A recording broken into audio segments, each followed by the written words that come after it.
What we're gonna do right here is go back into time. Previously on the Rich Eisen Show. You heard about Amari Cooper, right? What do you have to say locally, Irv? I love being a Dallas Cowboy. I want to be a Dallas Cowboy for life. Well, you know what that means. You were a Dallas Cowboy for life, Irv. Do you think he's going to get that? I certainly hope so, Rich. And when Jerry hears that interview, that says, "Oh, so you're willing to work with me on this." That's what Jerry hears when he hears, "I want to be a Cowboy for life." That means, "Oh, so you're willing to take a little bit less to stay here for life." Another Rich Eisen Show is coming at you right now.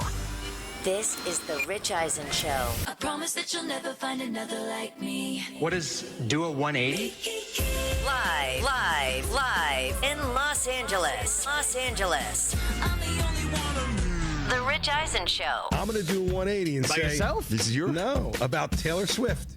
Who you guys know I really don't like. I'm going to say she's actually not as bad as I thought she was. Where did this come from? Oh. Okay. I shook it off. All right. Shake, shake, shake. Today's guests. Tennessee Titans tackle Taylor Lewan, former UFC heavyweight champion Daniel Cormier, former NFL executive Joe Banner, comedian Sam Morril, and now it's Rich Eisen. Well, hey, everybody. Welcome to this edition of the Rich Eisen Show. We are live here in Los Angeles, California, where, man, we had one heck of a basketball game go down over the weekend. Sure did. And, it's definitely left a mark here in this crazy mixed-up world. That you can watch us, by the way, live on our YouTube stream, youtube.com/Rich Eisen Show, wherever you're listening to us. We hope you're safe. We hope you're sound. We hope that everybody is healthy. I can't believe that we're coming on the air in this day and age and saying something like that, but we live in unique times, to say the least. And, the tennis tournament here in nearby in Palm Springs, the Indian Wells tournament, the so-called fifth major of the world of tennis, has been postponed. There's conversations going on that we'll keep an eye on today as this coronavirus outbreak continues to seemingly bloom and blossom. And we keep an eye on what is going on in the sports world. If the NBA is in fact going to start holding games, maybe without human beings in arenas, in the same way that football matches of the European style, if you will, or the international style. We have our own American version, but the rest of the world calls football. We'll see if what the rest of the world is doing is going to start descending upon our world as well. I just want to say this, and then we can get into the reason why you're probably watching us on YouTube or listening to us is to escape this sort of stuff, as the stock market is having a day, to say the least. I just want to say this, as we're hearing the phrase of social separation, right? Is that the phrase that you're hearing, Chris, somewhere on Twitter and stuff like that? That we're going to socially separate ourselves. That we just don't lose empathy, compassion, charity, love. Those are very important things in our world as human beings, that as we start looking at each other and wondering what might be on our hands, what might be on our who we've come into contact with, that we just don't lose the sense of community, love, compassion, empathy for everyone else. I just wanted to get that off my chest to start this show. Now then, into the toy department we go of the sports world. Sure seems like LeBron James is the MVP of the NBA, folks. It just seems to me that, yes, they don't have the same record as the East, but they also don't have the same schedule as the East as well. I understand that the Milwaukee Bucks have won 82% of their games. Guess what? The Lakers have won 79% of theirs, and they're closing in, including a win over the Bucks this weekend. Just think about it. LeBron James this weekend with the Lakers and Anthony Davis and this team together as they are gelling now that we are hitting our March basketball stride. This team over the weekend, LeBron James leading it. And I know Anthony Davis had a heck of a weekend as well. But since the All-Star break, The Lakers have beaten the best team in the NBA. For the first time, handed the healthy Clippers, fully strengthened. Everybody's healthy, not on recovery from load management and or significant off-season surgeries. First time the healthy Clippers were handed a loss. That happened this weekend. And then over the weekend, he beat the reigning MVP of the league and the reigning NBA Finals MVP. His team did. Yeah, okay. He, however, with the help of a top 5 player. I understand. That Giannis doesn't have. And a better roster. And home court advantage. And I mean, look, I get it. LeBron has had a nice couple of weeks here. He's throwing together a pretty good season for his 17th year. He's 35 years old. Giannis is still the MVP. 19 points in the fourth quarter LeBron James scored or assisted on, including the Lakers' final 13 points yesterday against a Clippers team that had it all working, took a nice early lead. You know, it's just, I guess that's what it is with LeBron. Everybody just figures he'll just roll the basketballs out. And he does have Anthony Davis. And I understand what Giannis might look like with Anthony Davis or a player of his caliber right next to him. Right. Or a veteran champion point guard. Anthony Davis wasn't there. Anthony Davis wasn't there in New Orleans a week ago, and I know that's not top-tier talent, a top-tier team. LeBron jams a 3 right there in everybody's face to win the game. Yeah, but it's not a team that's going to make the playoffs. Okay. I think it's time to start talking about LeBron James as the most valuable player of this league. Well, you're not alone. He's been dynamite. You're not alone.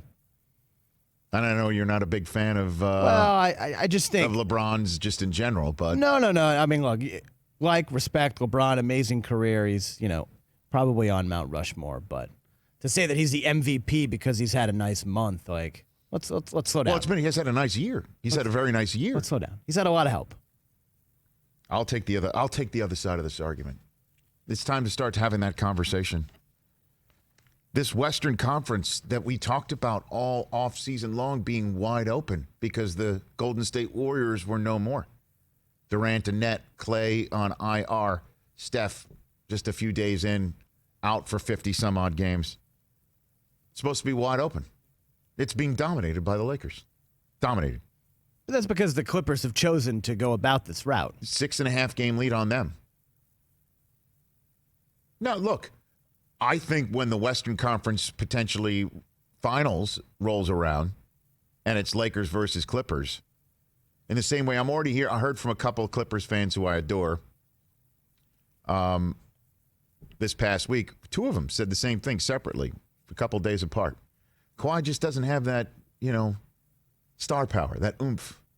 He's like the least out there, least known, least emphatic, least enthusiastic superstar there is in the NBA. I think that's fair. Right. But that's by choice. And then I just said, talk to me in June. Yeah. Talk to me in late May.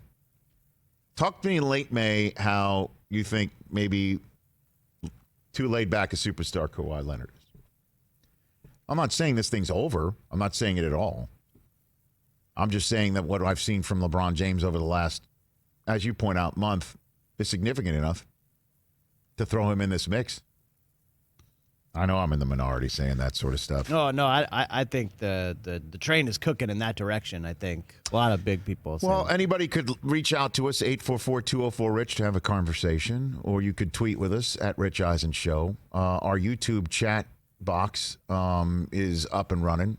No, we're going. And again, youtube.com/Rich Eisen Show. During the commercial breaks on our radio show, we take questions from our chat box. We have a lot of fun during our commercial breaks, so make sure that you check us out live right now, youtube.com/Rich Eisen Show.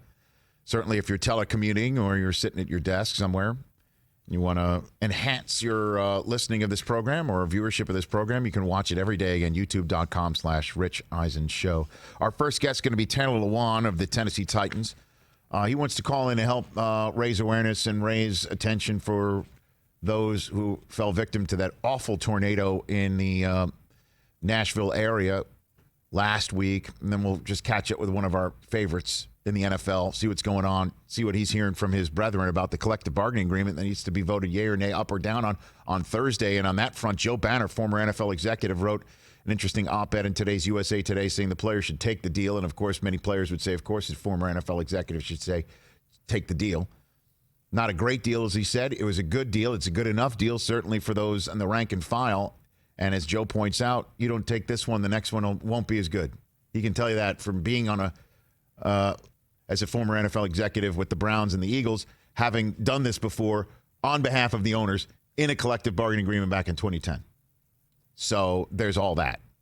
And Sam Morril, the very funny comedian, part of Comedy Central's YouTube world for sure. Comedy Central stand-up special, I Got This, available right now. And it's the first time Comedy Central has exclusively released a special on their YouTube channel. Filmed at the Comedy Cellar in New York City, where I met Sam back a couple Januaries ago. He's part of the Billions episode. I did with Menery and Deontay Wilder and Stipe Miocic. Sweet. And speaking of a little bit of the fight game in UFC, Daniel Cormier is going to join us. He and Joe Rogan had a very nice cage side seat for UFC 248.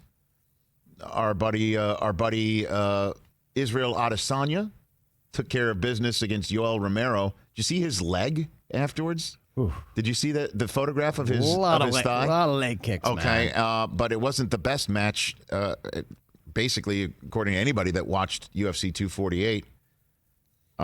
International Women's Day got celebrated the night before in Las Vegas. So there's lots to talk about with DC. Certainly since Adesanya, I think he and Adesanya share an intense dislike for Bones Jones, correct? Wouldn't you say that they're both in the same department of intense dislike for I would say that Israel seems to be a little bit more than DC's, but yes, they're in the same ballpark. Okay, very good.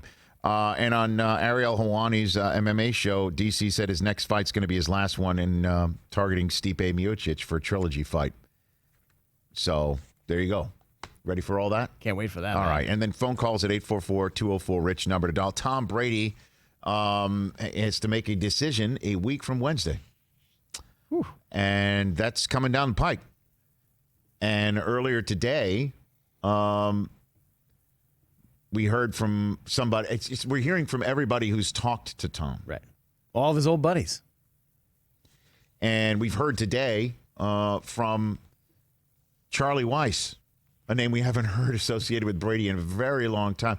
He was the offensive coordinator for his first Super Bowl win. First two, I think. I don't know when Charlie left the Patriots to go onto greener pastures or Notre Dame greener pastures. Older and pastures? certainly Yeah, greener financial pastures for Charlie. Still getting paid. Still paying him, right? Is he still dead money on the... No, I think he might still be dead money at Kansas, to be honest. Okay, that's what maybe it'll be. But at any rate, he had some interesting comments that we'll play later on this edition of the Rich Eisen Show. If you missed it, we'll cover all of that. We'll talk Tom Brady and the collective bargaining agreement. But coming up next, Taylor Lewan of the Tennessee Titans. We'll catch up with him. His quarterback and running back are both set to hit the free agent market in a week from Wednesday as well. And this Michigan man might be the one to protect the aforementioned Michigan man. Should said aforementioned Michigan man choose the Tennessee Titans, has been reported in so many different places. But wait till you hear what Charlie Weiss has to say before you hear any of that. Okay, what's our poll question of the day over there, Christopher? We're gonna kind of piggyback off of the big NBA weekend. Who is the NBA title favorite right now? It's early March. NBA won't. You don't think recency bias is going to sweep this for the Lakers here? I mean, I'm hoping there's some reasonable basketball heads out there who will. They just beat the Bucks and the Clippers this weekend. What more do you want? At home, though. At home. Well, one of them was on the road. It was a very pro-Lakers crowd in the supposed Clipper home game. But who's the NBA title favorite right now? Lakers, Clippers, Bucks. At Rich Eisen Show on Twitter. Vote right now. Okay, at Rich Eisen Show to get on that Twitter handle. At Rich Eisen Show, how you can also Instagram and see all of our hard work from TJ Jefferson, Rich Eisen Show, social media grandmaster. And also youtube.com/Rich Eisen Show to watch us live, including right now. You'll always enjoy the commercial breaks. All of that coming up next here on the Rich Eisen Show. All right, what are we talking about right here, gentlemen? We talking about, there we go. What else are we talking about right here? Honda CRV. The Honda CRV is available at your local Honda dealer right now for you to go test drive. And I'll tell you about the Honda CRV a little bit more. It is one of those vehicles you can seat up to as many as 5 in there. And it's one of those spots that you could take on a road trip. Look, we're all looking for spots maybe locally to hop in the car and go hang out and go find a spot. Indeed. Get away? To get away just for a few days. The Honda CRV is exactly that type of car. The available 60-40 split is amazing because not only can you get enough folks in there, but you can also, on top of all that, make sure that you get on the road with all the cargo that you need. Honda Sensing is available in it as well. Make sure you get from points A to B with the lane keeping assist system. Also lets you know when to brake. It's really a remarkable technology to make sure that everything is safe and sound on the road. So go test drive one today at the Rich Eisen Show, telling you that you should go to your local Honda dealer. Taylor Lewan coming up next.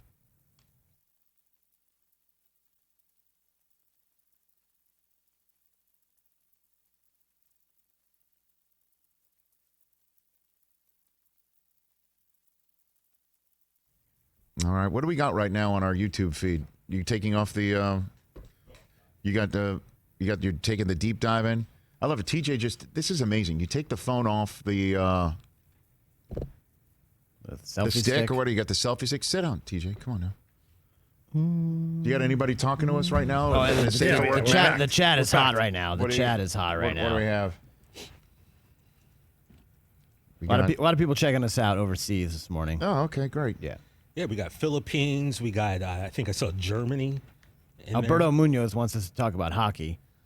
That ain't happening. Yeah, no, I mean, we could at some point. I mean, at this point in time, we got the 8th and final playoff spot races coming into shape in both of those. Hey, look, I hardly even talked about March Madness. Is anybody talking about that right now? I think this is the least I've been into and excited for college basketball maybe ever. But he has other things to occupy his time right now, too. No, well, I mean, we all do the thing. Everybody in this day and age. Maybe, but like, I don't know. You really haven't been in the basketball. I just can't get into college hoops anymore. Somebody's asking if we should talk about the XFL. And I'll just say this. You know, I mean, everybody in football wants football to be as popular year-round. And you know, I saw that they ended a game with 2 seconds to go on the clock. Did you see that this week? You missed it. Okay, no. That a team that was up 9 either took a knee or got sacked or was on 4th down. And they just ended the game? Yeah, with there's 2 seconds to go, and they just ended the game. The refs are like, we're done. I guess I'm not going to get this right because I'm not terribly well versed on it. But the officiating coordinator that was there basically said, yeah, I think I know there's 2 seconds left on the clock, and there's a 3-point conversion in the XFL. Right, you can score 9 points. Right, so you can. Yeah. So 9 points is a one-possession game in the XFL. Technically, they could have scored with 2 seconds left, gone for 3, gotten 3, and taken this game in overtime. Right, like a Miami Miracle I situation. just spend so much time being outraged over officiating and how it gets screwed up in so many other sports that I can't muster it up for the XFL right now. You got to pick your battles. I just can't. Yeah. People are wondering if the Lewan finally has an engine in the bus. Well, we'll find that out. We'll find that out. He's coming. You know. So youtube.com/Rich Eisen show for, I guess I'm talking to people who are already on here. Confidence in your sweater today, Rich. A lot of compliments on the sweater today, Rich. On the sweater. Yeah. Oh, it's green. Yeah. And plus, by the way, little V-neck. How do I look today? Do I look less shiny to you today? Do I look less shiny? No, you look the same to me. I mean, way to be a jerk. I mean, come on. I put makeup on this Did you morning. really? Yeah. I went to the store. You did? And bought some. Did you really? I called Chris last night, and he's like, bro, I went to the mall and bought makeup. I said, wait, what? We have to. These are the things we have to do. It even has sunscreen in it. Plus, so tired. You are tired now. You finally hit the wall, eh, buddy? Yeah. I was going on adrenaline for like the first week and a half, and got me. Okay. It's getting me. So, what's happening? No, nothing. Just, middle of the night, waking up, feeding. I'm helping out. I'm right there. Is it just the two of you, or you got extra? You got some. Well, my mom is still here, right? So she's very reluctant to give him up. My mom's very excited, but Chris, how was it for your mother, for you watching your mom meet your son for the first time? Man, it was pretty emotional on Friday night. Yeah, it was. Picked her up at the airport, got home, and he had just been putting down, but it was a little after 8. But my mom was just I saw that picture you put on Twitter. She was just too excited. Yeah, she brought a picture of her holding you at 10 days, and now you had a picture with her of her holding Cage at 10 days. Yeah, that's pretty awesome. Cool. Yeah, my mom was wearing a Larry's Pub T-shirt. That's great. When's the first time you all watch You've Got Mail together? Great question. We've already watched Field of Dreams and Caddyshack and some other movies. Cage has already gotten those He's already in. He's already gotten them in. So, I don't know. You've Got Mail might have to wait. All right. Maybe when she comes to visit in May. All right, phone lines are filling up. 844-204-RICH, number to dial to give us a call. When we come back, Taylor Lewan here on the program.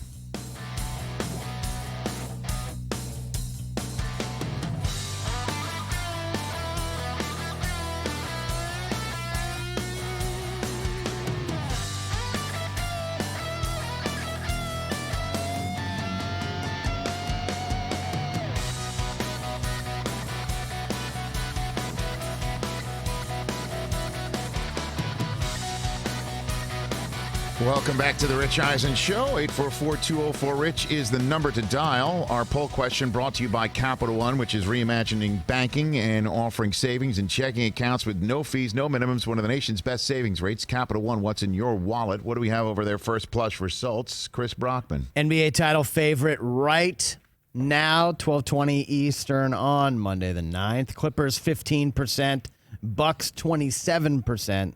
Lakers, 58%. Lakers. I like how you said that. Really? Yeah, that's the way it's going to go. The recency bias. All right, 844-204-RICH, number to dial right here on the show. We turn to our phone line right now, our guest line, and it is our good friend from the Tennessee Titans, entering his 6th season in the National Football League coming up this fall. He's our buddy, Taylor Lewan. How are you, Taylor? I'm good, Rich, but please don't disrespect me. It's 7 seasons. I'm going to my 7th season. Is that right?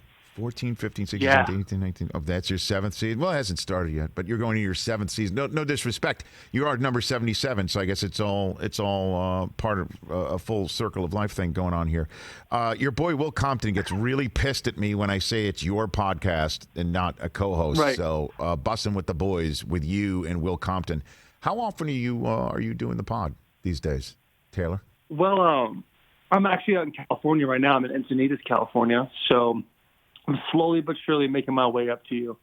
But I'll pop in 3-4 days at a time, and we'll do about anywhere from 6 to 8 pods. Right. And I got to be honest with you, Rich. My back is sore. It's sore from carrying Will as much as I have, but we're going to keep the train rolling.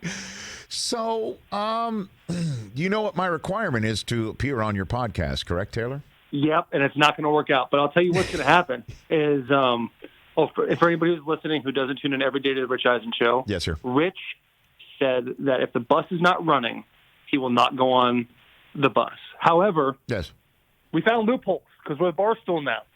We're getting a van, Rich. Oh. Because it was $77,000, something about sevens, to fix my entire bus, and I was like, it's not worth it. So that is now going to be a vintage piece in our shed forever, and we're very proud of it. So they're taking a piece. We're going to take a van, okay, like a VW bus maybe, and we're making the LA tour March 22nd to the 25th. Okay. You better believe you're my first guest on the list. Wow. So here's the deal. So I'm just trying to figure out. So Barstool is breaking off a piece of like Big Cat and PFT's residuals and giving it off to you to find an actual moving vehicle? Or is it the same thing that... we're not big time, Rich. We're just going to rent it for now. But yeah, Barstool and us, we worked out an agreement. Okay. So it's coming out of both pockets. But I feel like overall, if you give the performance I know you can give, we're going to make up for it. You know how I feel about you, Taylor. I'll be there. And, of course, I just need to get some video of what is under the hood. That's all I need to see. Because, again, if you're having... That's fair enough. I love it. As I always said, if you're going to have a podcast based on a moving vehicle, it's got to be able to actually move. So I'm glad to hear that. I just wanted to get that out of the way first we start. How else is life? What else is going on with you in your life? What is life like for you here in early March? Well, early March, I'm lucky enough to be in California. I'm trying to stay away from the coronavirus right now, as we all are, trying to stay safe. Right.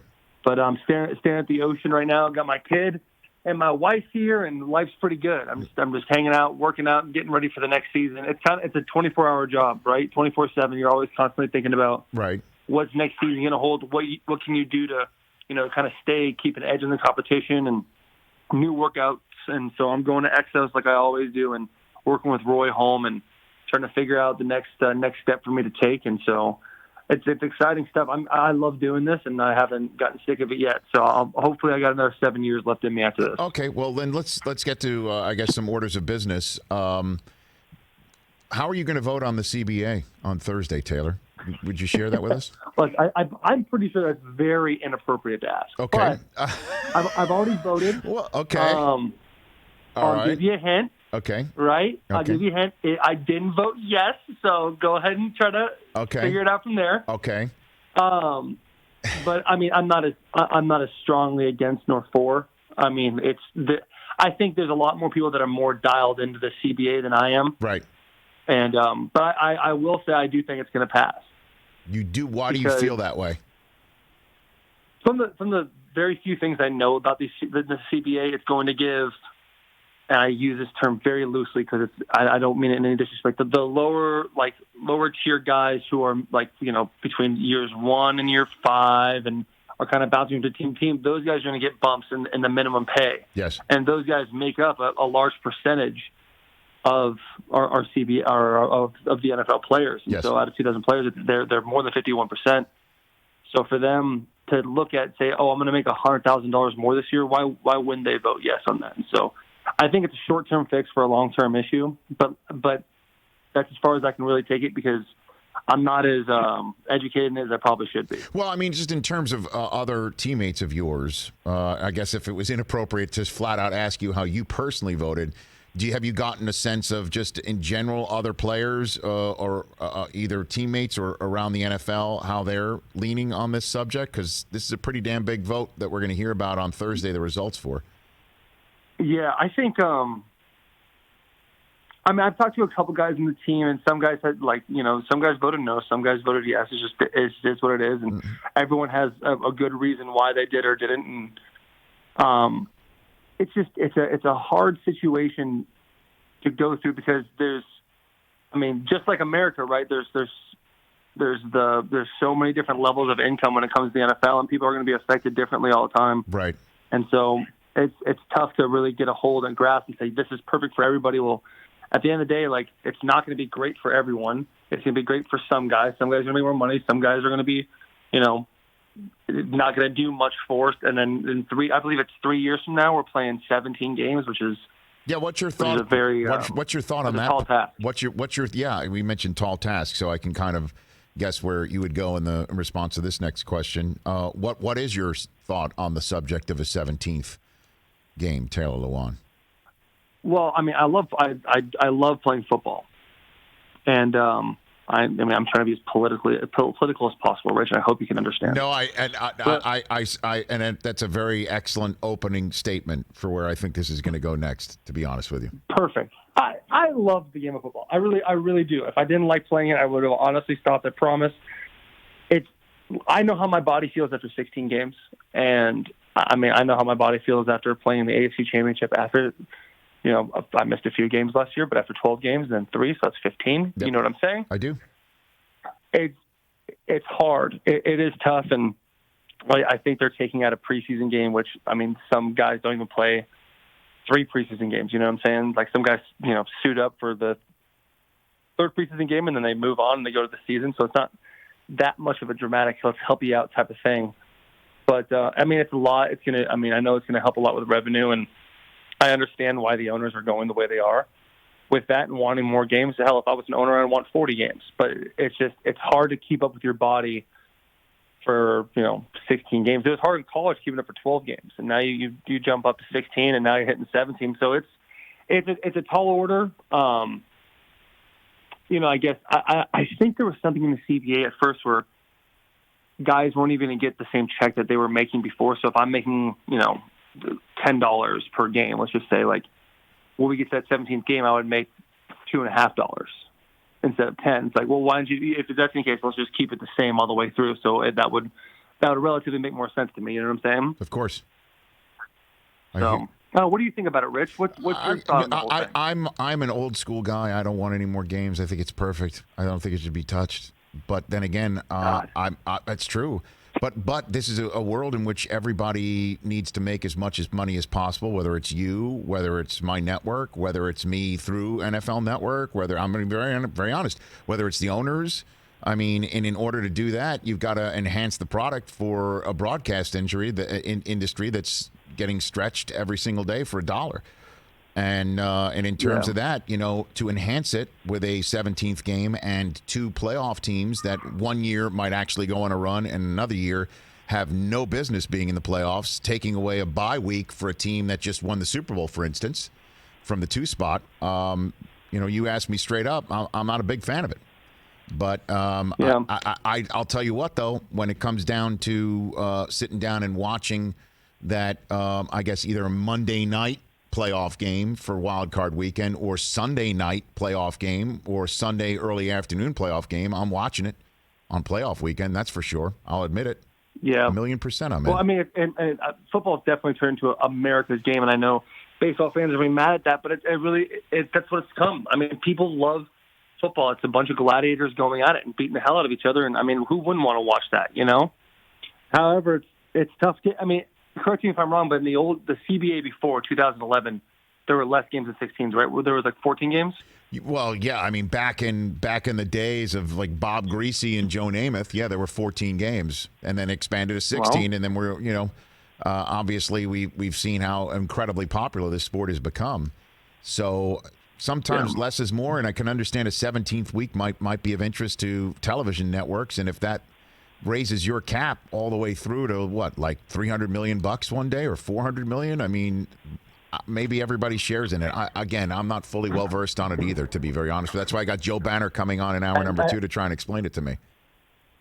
The film, TV, all those contracts are coming up right after this, right? So it would be the NFL owner's best interest to probably get those done. It makes things easier to get done as far as like TV deals when you already have the whole CBA locked up and all that. And you're right. I mean, if that one could help out the other, if the players sign this one, then our cap could go up to the numbers you were just talking about. That could be a huge benefit for us eventually. Taylor Lewan here on the Rich Eisen Show, and then there's a pretty big next week and a half potentially for the future of your team staying as the intact, if you will.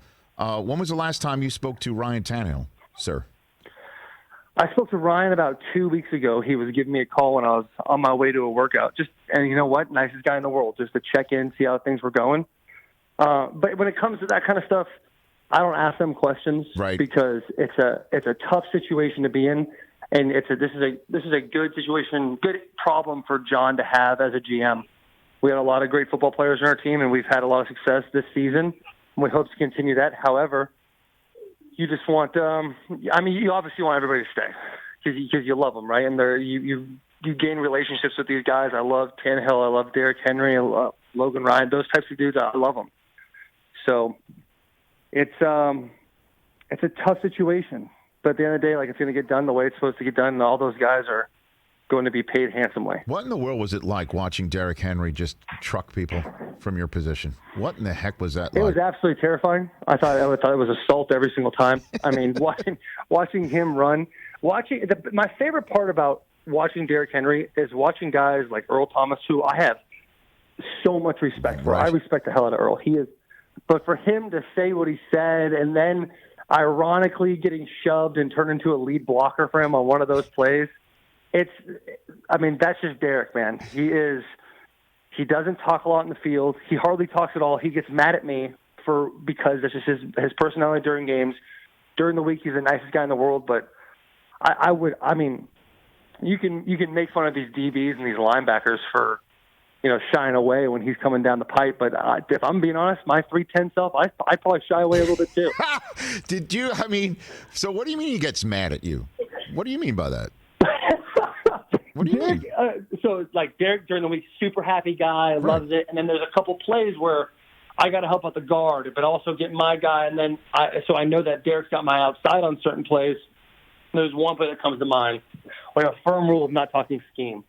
But I always, if we're to take a timeout, I'll be like, Derrick, you got my outside, and he'll stop me before I can finish the sentence, and he's like, just starts to yell, like, I got you. All right, calm down, Taylor, just calm down. And then I get insulted because don't tell me to calm down. And then there's like a whispering. We're having like a whispering match like the other guys. We're like whispering in the huddle at each other. No, you calm down. You calm down. And then Ben Jones has got to get in the middle. So it's a band of chaos. But for some reason, it's organized chaos. And I don't think I've never been a part of a different locker room, but guys that leave our locker room always seem to come back or text us and say how great our locker room is. And right. It's awesome there. The Titans definitely have a great locker room. They're doing a good job of putting good character guys in there that all mesh really well. Well, the coach helps too. I had him on. We at NFL Network had him on at the Combine. It was great having Vrabel on. And in terms of at the Super Bowl, we had Derrick Henry on the show. And, I asked him specifically if he was aware it was Earl Thomas who he was stiff-arming and then shoving in the back for good measure after Earl said what he said about the Patriots turning down the opportunity to take him down and that the Ravens wouldn't do the same. Asked Henry point blank if he was aware if it was Earl Thomas at the time. And he said yes. Yeah, what he said. He said he absolutely knew that it was Earl Thomas. Oh, good. I was going to call the biggest lie on him if you would have said he didn't know. Because there's no way you don't know. Especially watch the end of the play. Watch Derek stare and take that man's soul. It was demonic. I know. It was terrifying. I needed an old priest and a young priest just to make sure everybody was safe after that play. And again, Earl's going in the Hall of Fame, and I have nothing but the highest respect for him. But that's part of the reason why what Henry does is so remarkable. I know you wanted to come on and talk about your football community and how it is trying to heal in the aftermath of the hurricane. The tornado. I give you the floor on that, Taylor. What can you tell me? So I was actually in Nashville. My wife and I flew in that Saturday before the tornado hit on Monday, and I've never been a part of a tornado in my entire life. Growing up in Arizona, you don't have to deal with those types of things, and right. It's devastating what happened to the people in Nashville, the people that were directly affected. But what's even more remarkable than that is all the people. There are literally people on hold for helplines because there's too many people out there. They can't send enough people out in the city of Nashville to go help everybody out. And I'm not just talking about Nashville. I'm talking about north of Nashville and everything that was directly hit. People have absolutely come and answered the bell when it comes to just kind of taking care of your neighbor, which I think we can all use a good lesson in. And Nashville is a community that the foundation of it makes you want to be a part of it for a lifetime. And the fact that these people have come and done that, it's unbelievable. So I busted with the boys, and Barstool was on this at 5 a.m. Mm-hmm. After everything happened. They made a T-shirt, "I Feel Strong," that we're selling on our website, bustingwiththeboys.com, or obviously Barstool. You can go get the merch there. And every single dollar that people pay for the shirts are my daughters yelling in the other room. That's all good, man. I love it. It's music to my ears. I'm sure it's maybe different to you, but it's all good, brother.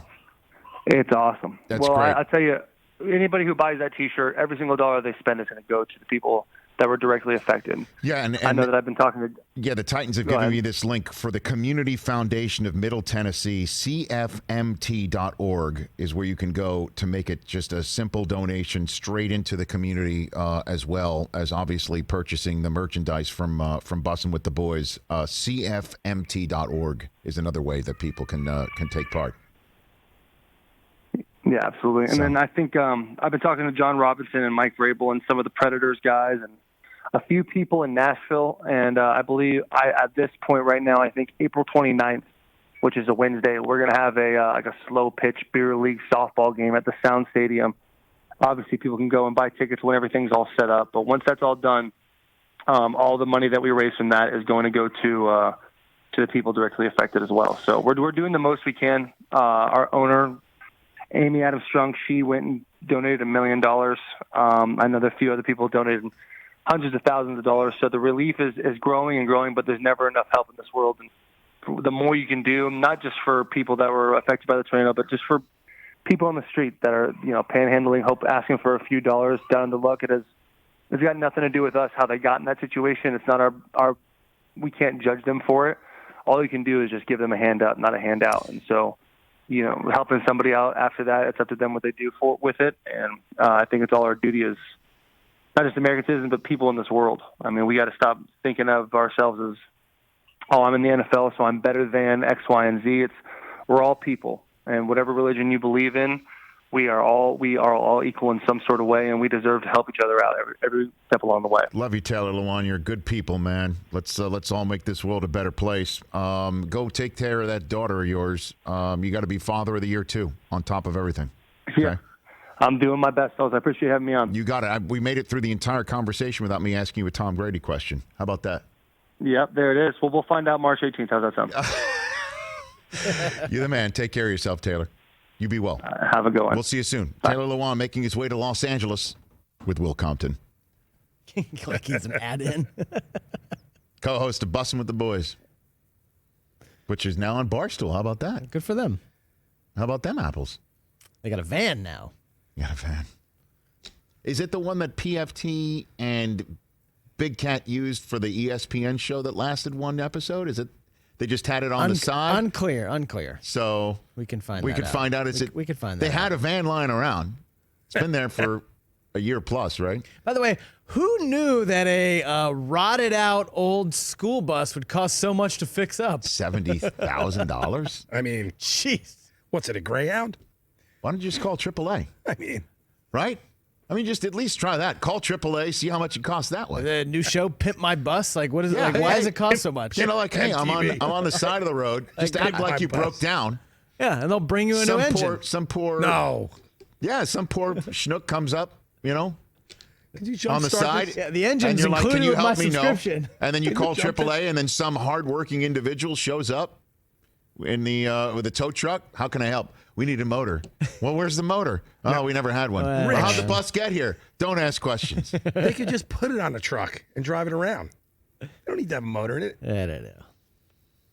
You wanted me to bring up the my Uber rating with Taylor? Yeah, I wanted to know what Taylor's Uber rating You know, was. it just was a little bit too much for us to have a conversation How about. about you just text him real quick and be like, what's your Uber rating?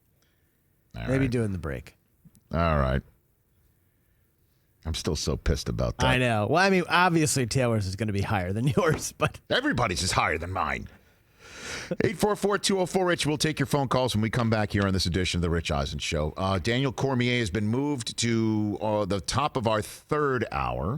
Gotcha. So that means you, sir, need to scramble the jets for your news update. I got some things already. Very good.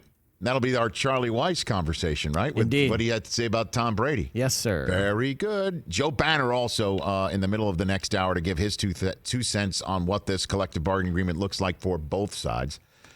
He wrote an interesting op-ed in USA Today. We'll hit that. Your phone calls at 844-204-RICH here on this radio station, and also youtube.com/Rich Eisen Show to stream us live, including this next commercial break. Don't go anywhere. Back with more.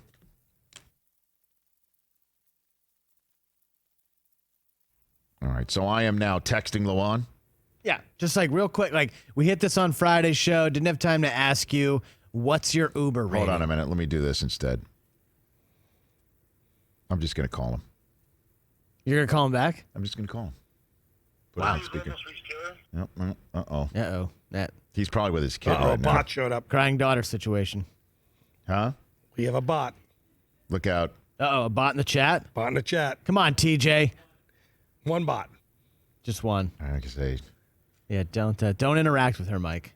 Yeah, I did not interact. I think that was the issue the other day. I think you got the bots going because you started talking to them. To Alicia. The bot's name was Alexa. I know all the bots' names. I mean, well, that's the problem. That's the problem. But I didn't interact with them. Let me call one more time here. That's the problem. You keep talking. Yeah, I'm just trying to figure out what's going down in the chat. What does everybody in the chat want us to do in this break? Again, TJ, what do we got? TJ. Now, how are you not seeing it? Here we go. I got one. You guys are. This girl's taking over. Funny. Alan Dallas asking, what's the bot's Uber rating? By the way, higher than yours. I'm live on YouTube. 4.7. I want to ask you a fun question. 4.7. The names on the bots. All right, here's Taylor. You there, Taylor? Yeah, I'm here. Okay, I had this whole segment the other day. We're live on our YouTube feed about my Uber rating being in the toilet. Do you know what your Uber rating happens to be right off the top of your head? Oh, it's easily above 4.8. What are you doing? Easily. Tell him what your rating is. You getting done doing NFL Network? Having one too many and yelling at me? No, I'm Is that what happens? Go ahead. Tell him what it is. My Uber rating is a 4.54. Oh my God! What kind of animal? First off, what kind of animal even hates somebody that much within a 20-minute drive to say, you know what, F this guy? Yeah, these are all legitimate reactions to it. I don't know what the hell I did, but do me a favor. Just go on when you're not attending to being a dad and a husband and just a member of the community. Just go on your Uber app and snap me a photograph of your rating. All right, and send it to me. I'll send it for sure. You got it. Not that I don't believe you, but I don't believe you. Okay. When you said you were a 4.5, I was like, oh, that's not that bad. When someone says in the toilet, you got to be in the threes. Again, at 4.5 is the lowest I've ever heard. It's so bad. All right, do me a favor, just snap a screen grab of that and text it to me. We'll put it on there. Got it. I'll send it to you right now. Attaboy. Take care. Thank you, Taylor. Bye-bye. The best. 4.8. Easily above a 4.8, he says. That's the funny thing in Al in Dallas. The bot's got a better Uber rating than I do. There's no doubt. I shared. That's a significant that was big thing. of you, but it's terrible. You need to start over. All right. I'm getting texted from people just texting me out of nowhere. Somebody has a 4.92. Jeff Zoe. Can anyone beat that? Oh, some guy said he's at a 5. Hold on a minute. All right. 844-204-RICH, number to dial. There's Lewan. So DC, he's just moving down the very bottom of the screen right there. How was your Friday night show? Good, Rich. I had fun. Thank you for retweeting. Were you on the... No. Still off. Still off. All right. I'm So done. how are you able to go so long if you're not lubricated? Coffee. So you're drinking coffee at like midnight? No. I'm done at like 11. I work on Saturdays, so I'm done. Oh, the show goes off at 11? Yeah. So you're I'm not going done till 2 a.m. anymore? No. Dude. Oh, all right. What's the latest you stayed up lately? Forget pre-cage. Oh, Pre-cage. What's the latest you stayed up? Pre-cage, maybe 11. That's done. I mean, I'm in bed. I'm in bed in the 9s now. It's like kind of pathetic how. No, it's not how pathetic. It's tired your I'm new getting. world. It's your new world, dude. No, it's great. It's a whole new world. Very excited. It's a whole new world. Speaking of which, Brave new very world. into Speaking it. of which, you know what a whole new world is? Well, that's from Aladdin, right? Yeah, it's all coming. It's all coming. So, it's all coming your way. Oh, there we you go. go. Oh, look at that. Hey. How was Larry's pub? We got to ask Mary. My mom told me that like a month after I was born, Yes. my dad was like, "We got to go down to the bar, man. That's where everyone's at." And they brought me to the bar, The Larry's pub? in a crib, and then a fight broke out. This all now makes sense to me. 1980, This Erie, now Pennsylvania, all people. makes That's sense. where it was going down. Now it all makes sense. The Wonders were playing, and The Wonders, the Oneaters. that's where they were from. The Oneaters are from Erie, Pennsylvania. Oh. That's where it was going down. Larry's pub. The Oneaters were playing. Can you put that photograph up again, Don? Do you have that ability to just throw that up there again? Look at that. I mean, that's fantastic. Boy, now I know, like, Mayock's phrase, hands like feet. Oh, he has got monster paws. Look at you, dude. When you were 10 days old, you could high-five me with those babies. Ready to rock, man.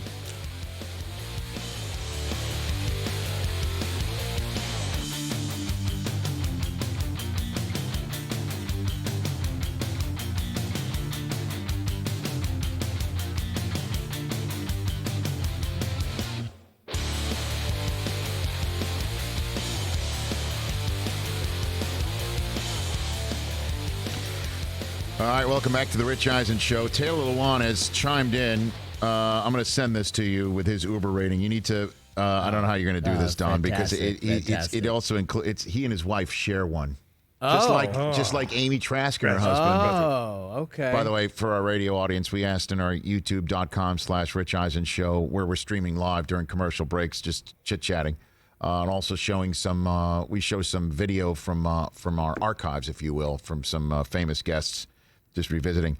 I asked Taylor his Uber rating. And he sent it to me. Don, I'm going to send it to you right now. Handle it how you see fit. It's better than mine, I'll tell you that.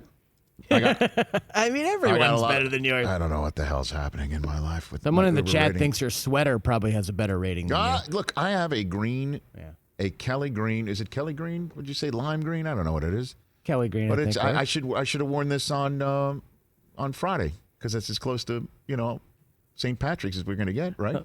I'm just doing a little early. Plus, it was the first thing I grabbed this morning. I don't know about you. There is nothing more cruel and unusual for a parent than to mess with the clocks. There's nothing. Just you wait, pal. Right now, you're good.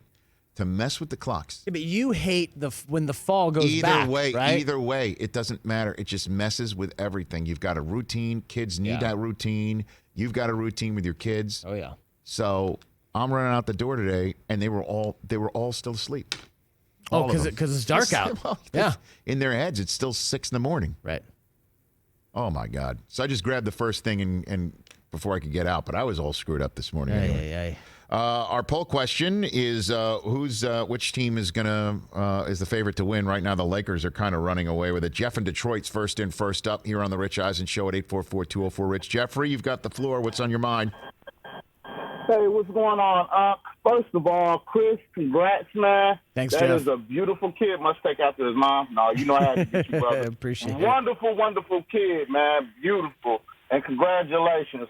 Glad to see you guys on YouTube. I just got finished leaving out of an office and seeing that sweater for a couple of minutes, man. So dope. I can sit up, check you out while I'm doing Lyft and Uber. Now, Yes, sir. what's going on, baby? A 4.5? For my Uber rating, yeah. Listen, man. Every time somebody gets out of my car, I usually just go ahead and hit 5 stars because it's already there. That means they're taking the time out to take stars away. What's going on? You farting in the car and jumping out of something? I'm doing, Jeff, what you hear and have heard for the last 5 years is what you get with me. I put on 0 airs here on this show. I am unfiltered.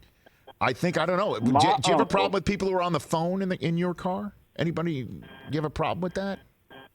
Oh, no, never. Actually, I'm going to tell you, there's certain things that I do as a Lyft and Uber driver. I think that every Lyft and Uber driver should carry headphones. If you get on the phone, I put my headphones on so I don't hear your conversation. Also, what you want to hear on the radio is what you want to hear. It's certain rules that I have to, make their job a lot easier, but sometimes you just have to do what you have to do, and I can understand that. What's on your mind hoops-wise, Jeff?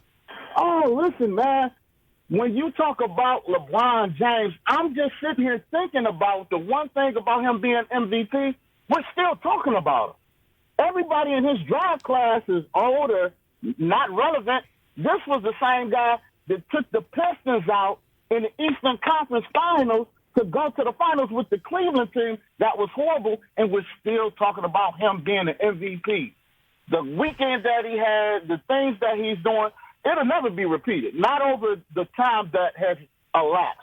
His longevity is remarkable, and he has my vote for the MVP, and I hate him. I'm telling you I hate him. But I love his basketball, man. His basketball acumen, he makes everybody around him better. Thank you for the call, Jeff. That's Jeff in Detroit. What do you want from me, man? By the way, you ready for words that you never thought? Again, how crazy the sports world can be. How about this phrase that we didn't see coming? Interim Nets head coach Jacques Vaughn. Yeah, right. Kenny Atkinson Kind of bounced. weird to bounce your coach with your 2 best players aren't playing. Clearly, that's his fault. Clearly, they want their own guy. Who does? Kyrie Irving wants his own guy? And Durant together. That's tough. That's the way. Look, I shouldn't say clearly. That's tough. But that's the impression that you get. You're already hearing Ty Lue. Oh, jeez. Yeah. Unless people are connecting dots that we shouldn't ascribe to Kyrie. We already hearing that. Kyrie is not. His reputation is like taking some massive But hits he's the their last guy. few years. He's their guy, and Durant and him are going to come back and you just hit the reset button. And the Knicks should hire this guy now. Yeah. Now, for sure. You've got to do battle in your own backyard, man. For sure. Because the Nets are going to come kick your ass next year. I think he's a and good you're coach. scaring off everybody. You might as well take the guy from Brooklyn and make him your new head coach because you need one. And he's apparently, according to everybody there, pretty damn good. Chris Brockman's news update, the latest on Tom Brady, Joe Banner, and more.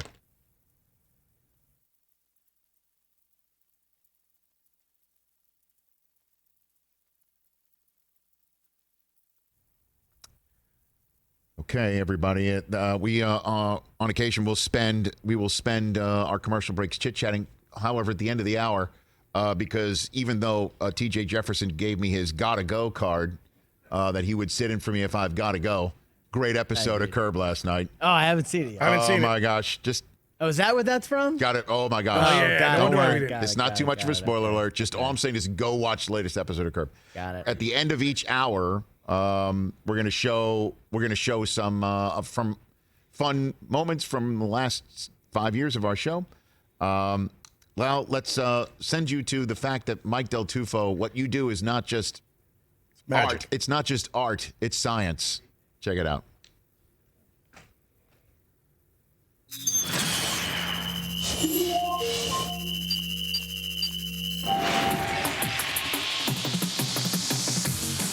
Audio executive Michael Del Tufo's lightning-quick reflexes on a mixing board are a sight to behold. With his combination of experience, nerves of steel, and endless stamina based on an intense workout regimen, Mike's one of the best in the business. However, what happens when Mike gets distracted by social media posts, fantasy sports, and just general daydreaming? At the Rich Eisen Studios, Soul and Science tests reveal that Del Tufo's delays in opening a mic or playing a soundbite can last anywhere from 3 to 6 seconds. Over a 3.5-year span, these daily delay lag times add up to an inconceivable 78 minutes of dead air for a national show. But when Del Tufo reconnects with his responsibilities, his adjustment speed is off the charts and almost inhuman. Mike's hand moves from his lap to the mixing board in an unthinkable speed of over 21 miles per hour. That's 5 times faster, he'd like to think, than the strike of a copperhead. His fast-twitch muscle fibers continue to amaze as his arm snaps up into the air to signal that it was my bad in just under 7/10 of a second. That's just under 8/10 of a second. It's no wonder that this man has an Emmy certificate sitting on his mantle at home, even though no one's actually seen an Emmy. I'm John Brankus at the Rich Eisen Studios for Soul and Science.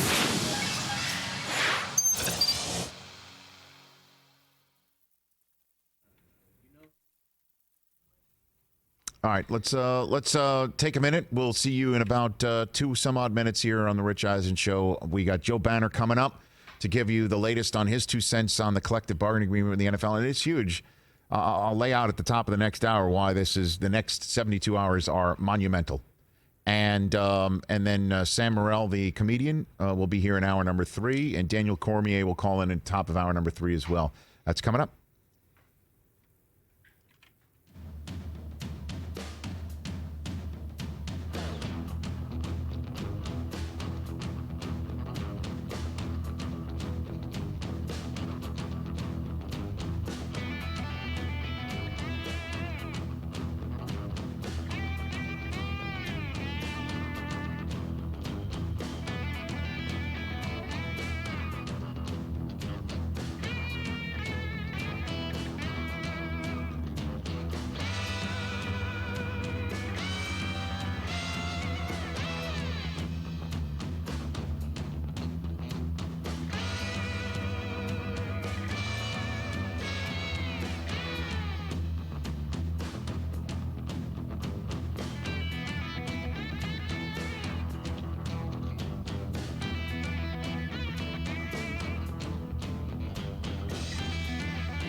What we're gonna do right here is go back into time.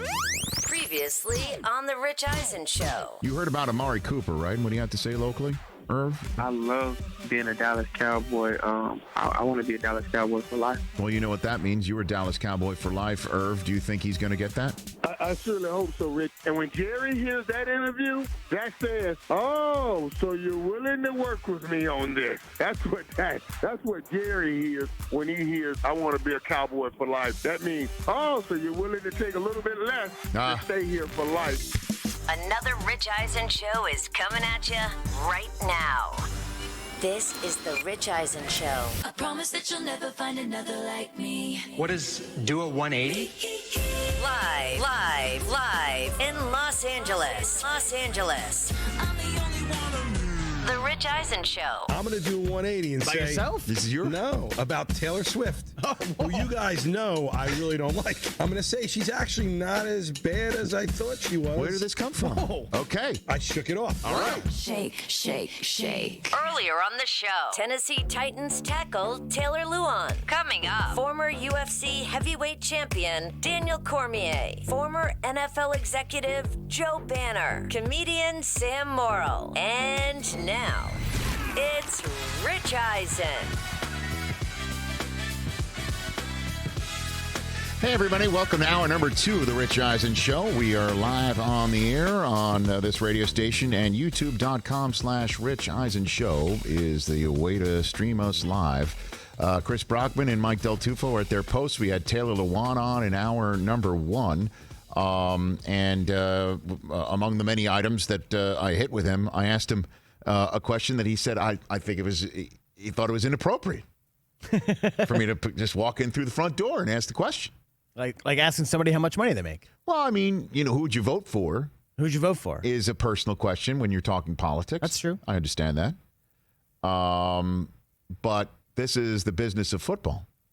And there's a big yes or no vote on the collective bargaining agreement as it has been hammered out by lawyers for both sides of this issue, players and owners. And the Players Association just sent out on Twitter about 10 minutes ago during our commercial break even, maybe, that they've extended the deadline to vote on the collective bargaining agreement from Thursday midnight to Saturday midnight. Oh. 2 more days for votes coming in. Okay.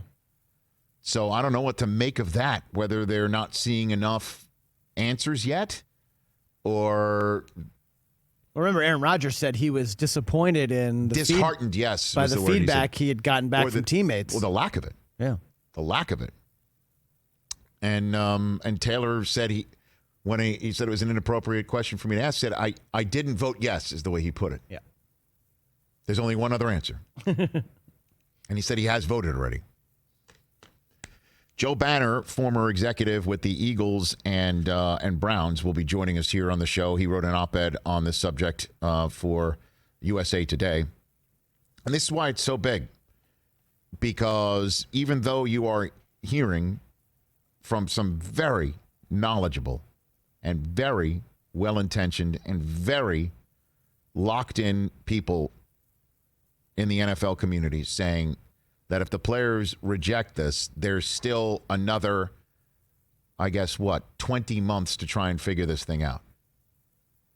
To take it right up to, I guess, through training camp. I mean, I guess if you take it into Labor Day weekend and you say yes, will they delay the start of the season? I mean, you can't just throw everyone out there. Right. So I guess, if you remember, it was like late July of 2011 that they struck this deal because they would have had to have postponed games if they didn't get to it, and no preseason and so on and so forth, and no training camp. They finally did get to it at the midnight hour, made a deal. It's a midnight hour league. They always wait till the last minute, which is why, in everything, absolutely everything. Just look at the Dallas Cowboys. They're typical of what's going on with Dak Prescott. They keep pushing it and pushing it and pushing it. There is less pie. Now, the Eagles and the Rams did stuff early for their quarterbacks. That's kind of an outlier in the NFL. But I understand that if the players say no to this, that they feel that there's time to hammer out another agreement. And there is. That's for sure.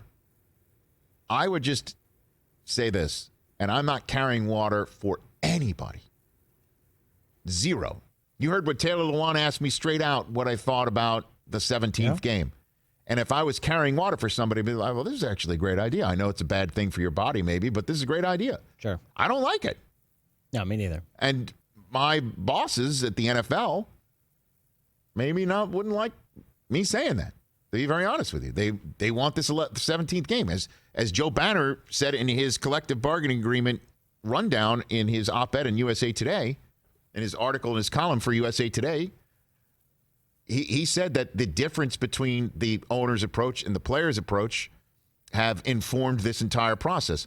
The owners went in wanting one thing, and the players have gone in wanting improvements on many things. And what the improvements are for many things, they have to do because you've got guys in the league, half of which know that they've got a career that's going to last, on average, between 3 to 5 years. So if you're offering those players more money, minimum salary right now, as opposed to you make less this year and maybe zero the next year because we're going to be locked out, what's the answer going to be? Of course those guys are like, okay, I'll take the 6 figures now and the knowledge that I've got a playing season in 2021 for sure. Right now, I'll know that in early 2020. So you've got also guys making a lot more money on the other end. You've got guys who might know that they will have problems with the commissioner, whether it's going to be something off the field or they like their vitamins, to use the phrase that I've heard paying lately. In the chat. Right? So they could pretty much figure all that stuff out for everybody. But the owners have come in saying, we want one thing. Here's what we want. We want a 17th game and 2 more playoff games. That's our priority. And, of course, keeping the revenue split as close to where it is as possible, which is not 50-50. It's not 50-50, which is what folks like Aaron Rodgers and those at the top end of the scale have a problem with. Right. Or as Lewan said, for that 17th game, you're not paying me another check for what you pay me in weeks 1 through 16. Exactly. You're just going to put something that's less than on that game. Which, by the way, I don't put something less than on the line for that 17th game in my body and my effort. How about a little something for the effort? Yeah. So this is my whole preamble to say this. Yes, there's more time to do another deal. But I don't even want to say the word probably. I think you can say with 100% certainty, it won't be the same deal that's on the table right now, and I don't think it will be nearly as good as it is on the table right now for the players, because the television networks are waiting right now to have a conversation with the NFL. Right now. Waiting.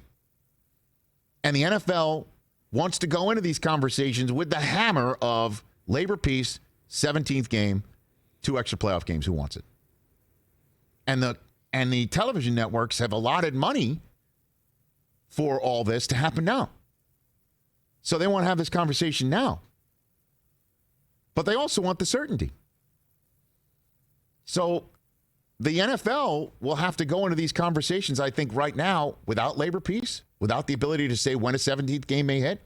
Now you're hearing that some owners are rooting for that to happen so they can come back and say, we want an 18th game. And folks are saying that's being leaked out right now by the NFL on purpose to let the players know you better take the deal. Right. Because if you don't like the 17th game, wait till we come back at the 11th hour with an 18th game and say if you don't take it, there's no games at all. How do you like that? Yeah, an 18th game and the less revenue share. I mean, I don't know what's real or what's posturing and what's not. That's why Joe Banner's coming on. 844-204-RICH number to dial. I think I've set the stage for Joe. So let's get to Chris Brockman's news update, brought to you by our friends at Honda, by the Honda HR-V. Stupendously stylish and available with all-wheel drive, the HR-V is ready to team up for your next adventure, so hurry into your local Honda dealer today. Christopher? And now, with a report of the day's news from the world of sports and entertainment, someone who is not a journalist or newsman by any definition of the word whatsoever, it's Chris Brockman. Okay, Christopher, what do you have over there? Okay, so Charlie Weiss was Tom Brady's coach for all 3 Super Bowls in the early 2000s before he left for Notre Dame. But he was on radio over the weekend and then said these comments again to Golick and Wingo, talking about how he has been in contact with Tom Brady via text and what Tom Brady has said to him. Well, I actually texted busting his chops saying, isn't it hilarious that a 42-year-old quarterback is controlling all the conversation about free agency? And then he texted back, he goes, look, no one knows anything. He goes, nobody knows anything. And I said, well, you know, they all seem like they know anything. I don't ever talk to Tommy about subjects like this because I don't want to be that pain in the butt friend that says, hey, can you give me a scoop so I can tell everyone? But I told him that, you know, every time I turn around, this person said this or this person said that. He goes, well, then clean it up. He goes, tell them that if I don't know, how is anyone else going to know? So the bottom line here is that he has not made a decision. I don't know if the Patriots made a decision. For all those media types who sit there and say, here's what's happening, they have no clue. I'm not surprised to hear that. I don't think Tom Brady knows right now. A week away. Nope. Do you think the 49ers, which I'm assuming is Brady's first choice for various reasons, as well it should be, Tom Brady's first choice? He's got 2 years left on his maybe 3 of his football career. Where does he want to go? His childhood team that just almost won the Super Bowl? Do you think they're ready to just pull the trigger right now with 9-10 days to go? Or do you think they're trying to figure everything out? They're still having internal meetings. We'll get back to you. We'll see what's what. I think a lot of these teams of the 8 rumored are still kicking the tires to figure out if they want to bring in Tom. And I don't know if Tom knows yet. There's no dollars on the table. There's no conversation yet back and forth about you can do this. We can have you bring in your trainer here. We can have this. We can have that. Right? I would imagine the TB12 element is it makes pretty total important. sense that he has no idea right now. And I'll tell you this. You know, the conversation will be that he's coming here to Los Angeles because he's just announced today that he set up a shingle, right? Yeah, so it was announced today that Tom started 199 Productions. He was the 199th pick of the draft, of course, and said on Instagram, when I was the 199th pick, I knew I needed to work hard to prove myself. Launching a production company is no different. Humbled to have the opportunity. He's partnering with the 2 guys who directed Avengers Endgame. And our first project is Unseen Football, which is going to be directed by Gotham Chopra. Okay. Who he did the Facebook Watch series Tom here in Tom. Religion of Sports on Audience. And so, yeah, everyone will say, well, he's going to come here to Los Angeles. Yeah, kind of like LeBron. Except Maverick Carter at the time, and I think rightfully so, said don't read into the fact that he's coming here to Los Angeles just because he wants to make movies and TV shows. As he said to me, Rich, if LeBron James says, I'm in Detroit, I want to have a meeting on this, guess what? Everyone's going to be everyone's going to take that meeting anyway because he's LeBron James. Exactly. That was a great interview when Maverick Carter was here. Check that out on our YouTube archives. What else do you have over there? Yeah, you can take a meeting anywhere. FaceTime exists. You don't have to be in California. In Tennessee, San Francisco. Hey, man, my Tuesday off in Santa Clara. You want to come up here and chat with me for 199 Productions? Or you go see, Joe and Anthony Russo down here. Yep. The directors of or Endgame. You stay in Foxborough. It's all good. A couple NFL notes. Josh Norman was a free agent. He signs a 1-year deal with the Bills. I like it. So he's going to Buffalo. Good. Saints, a lot of talk what they're going to do. Assuming bring Drew Brees back. He wants to, but no word yet there. Saints plan to place a first-round tender on Taysom Hill. So if you want Taysom Hill, got to cough up a first-round pick. First of all, Brees wants to, he's Who Dat Nation for life. So he's going back. They'll figure that out. But this, you know what this reads to me? This is Breeze's successor. First round tender. They are not giving up Taysom Hill. Nope. Like, this guy is going to be the jack of all trades nightmare coming from Sean Payton's crazy-ass football mind to a football field near you. A first-round tender on him, that just shows to me that's Drew Brees' successor right there. Yeah, he'll be 30 in August, Taysom Hill. Yeah, Teddy Bridgewater will go somewhere else. That's a big domino, too. Dude, it's all about what happens. What does Tom decide? If Tom stays put, that'll be fascinating. Right. If Tom goes, choose any of the other spots, it's a ripple effect. Right. It really is. It really is. Because if Tom stays, you got to think a lot of the other guys will stay. That means Derek Carr stays. That means Bucks might think about Jameis. I mean, Phillips going somewhere, obviously. Right. And that'll be the next domino to fall if Tom stays. Yep. And by the way, that conversation, I know I keep saying 9 days from now, that's when the new league year opens up, and that's truly the deadline. It really is a week from today. Tampering when the so-called tampering window. It's going to really heat up this weekend, too. Yeah. Dallas Morning News reporting over the weekend, and ESPN Dallas reports as well. Yes. Cowboys have sent an offer to Dak Prescott, $33 million annually, $105 guaranteed. Let's see what the collective bargaining agreement hammers out here. He's not signing anything yet. And I think That's a pretty good deal for Dak Prescott. Maybe so. Maybe he feels like he could make $40 million or 38 or 35 or 36. At least there's one on the table right there. It's no layup. I know that.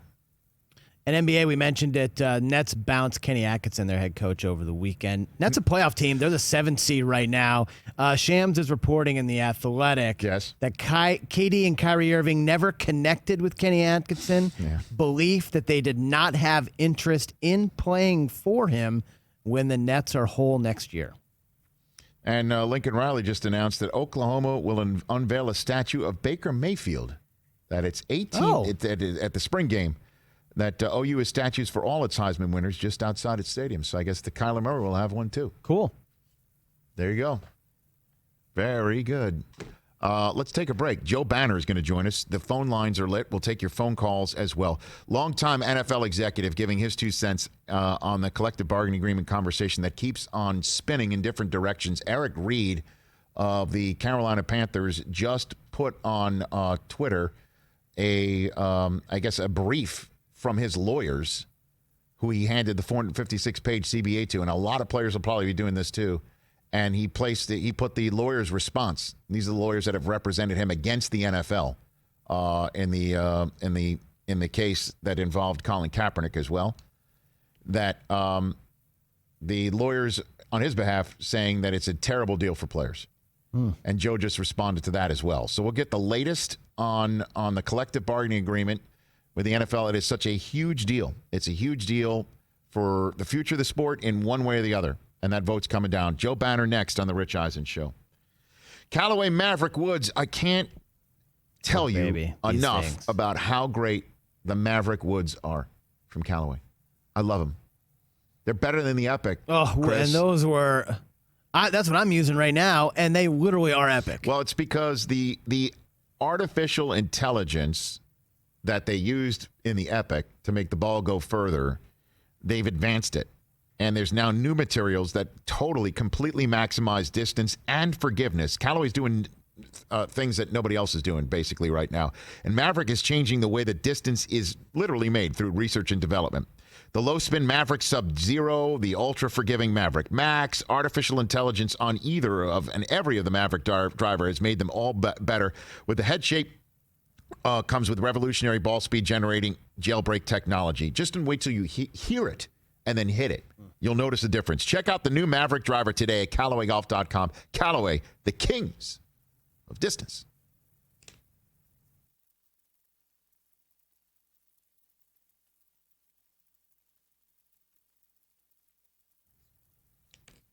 All right. Okay. Let's go over here. Chris, would you mind widening out on camera 7 over here? You got it. Thank you. Because Our friend in Houston is back on the phone line, right? Oh, you trying to putt here? Hold on. Yeah, I'm going to do this. Let me try. But first of all, David in Houston, you want to put him up, Mike? David, are you there? Hi, Rich. How are you? Good to have you back, brother. Got to repurpose. Thank you. I was a little discouraged when you came back from your vacation. You didn't sound like you were very high on your game. And I got to tell you, the putt that I liked the best was before you left, when you pursed your lips a couple times. You followed through beautifully. Thank you. And you didn't move your head until after the follow through. Right. That's the point I want to make with you today. Okay, so what am I doing right now? I don't know if you could see on the YouTube feed right here. I'm doing that interlocking grip. My desktop is making a comeback with the Rich Eisen show. Attaboy. I know we're a little delayed as well, so don't watch on the screen right there. But here I am putting my left foot. I'm putting all the weight on my front foot, right? No. Just a little more weight on your front foot. Okay. Not all of it. Front, Okay, a little bit more. Okay. Right. Now with your grip, that looks pretty good. You get your left index finger just overlapping your ring. Yep. And pinky. All right, here we go. Take a breath. Back, accelerate, follow through, then pick your head up. All right. Then keep my head down. Oh, baby. Jar Jar Binks, baby. There we go. I like it. All right, David, thanks for your help right there. Thank you. Yeah, he'll be on delay. It'll be another 40 seconds till he actually sees that baby drop. Yep. He's got. Good job. All right. Good job. Thank you. By the way, more you could do, Brockman. The bots are going crazy right now. What do you mean? Are they really? It's insane. What's going on? The bots are back? They're back. Come on, TJ. They're back. Why had to come over Well, that's IG. You don't have to come over here. I got to do it all, baby. Get on the front lines, TJ. Yeah, I mean, No, he doesn't take have a it. break from the Instagram for a second. What's going on with that, huh? Ooh, I thought you had that one. I thought I did too. I thought you had that one, actually. All right, here we are in the Callaway corner. All right, so the Lakers, ESPN says the Lakers still have a 19% chance. They're still behind the Bucks. The Bucks should be the favorite people in our poll question. What are we doing? What do you mean? You know, their BPI, the win projection and all that. By the way, do you see how many putts I'm actually draining here? Ranger Rick out here. Take it to the course. Here, why don't you come out? Well, I'm manning the camera. You're manning the camera. I can man the camera. You need to man the bots. You got to get on the bot wall, man. I mean, we want you on that wall. We need you on that wall. Come on, I'm going to get the bots. Luna. Did you wash your hands? Just when it's done, just hit end. Since using the camera? Yeah. Bot names are fantastic. All right, tell them that I'm returning from the wall. We are going. You're going. TJ's coming back to man the wall. All right. Oh, I just burned the edge right there. That's not enough. Left it way short. All right, we got to go back and deal with these bots, huh? I mean. All right, you roll some putts. TJ's I'll go on. over here. What is happening? Bot takeover. Bot takeover. Is Joe on the phone line right now? Yeah, Joe's on. That's good to know. We'll be back with Joe Banner in a second. It's going crazy right now, huh? Yeah. All right, we'll be back in a second.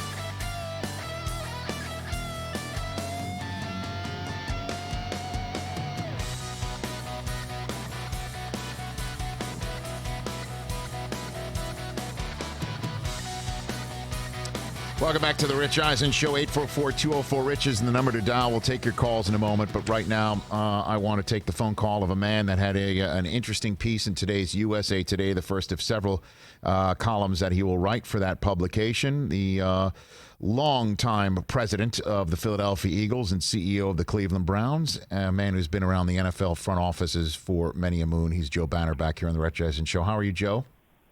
I'm good, and always great to be on with you. I always appreciate our conversations. You bring some insight, Joe. And the first thing I just want to just throw it out there is certainly you do obviously have an experience of an executive. How should people take comments from you about all this? Heads up, just coming in about your take from this point of view of being fair and balanced in that regard, Joe. Let's throw that out there to start. So, here's kind of, I guess, a fair little resume. I was obviously in management all my time in the NFL, and I, in fact, was on the team of people that negotiated the 2011 deal on behalf of the players, which on behalf of the owners, right? Which I think most people would agree was a good deal from the owner perspective. But my heart and my life is historically much more sympathetic to the worker than management. That's true. So I'm not pretending a total objectivity, but I think a fairly dispassionate, balanced view. Okay, so then let's get right into it then. Your take on this agreement. Again, it's an excellent column. I should suggest everybody seek it out on USA Today. Your thoughts on this collective bargaining agreement that is now being voted on through Saturday would be what? So my headline is that I have no pretension that it's a great deal for the players. And I'm totally understanding any player that feels like even 17 games is a non-starter, so they're a no vote. I think those are both completely reasonable positions. I hear them from people. I don't have any argument with it.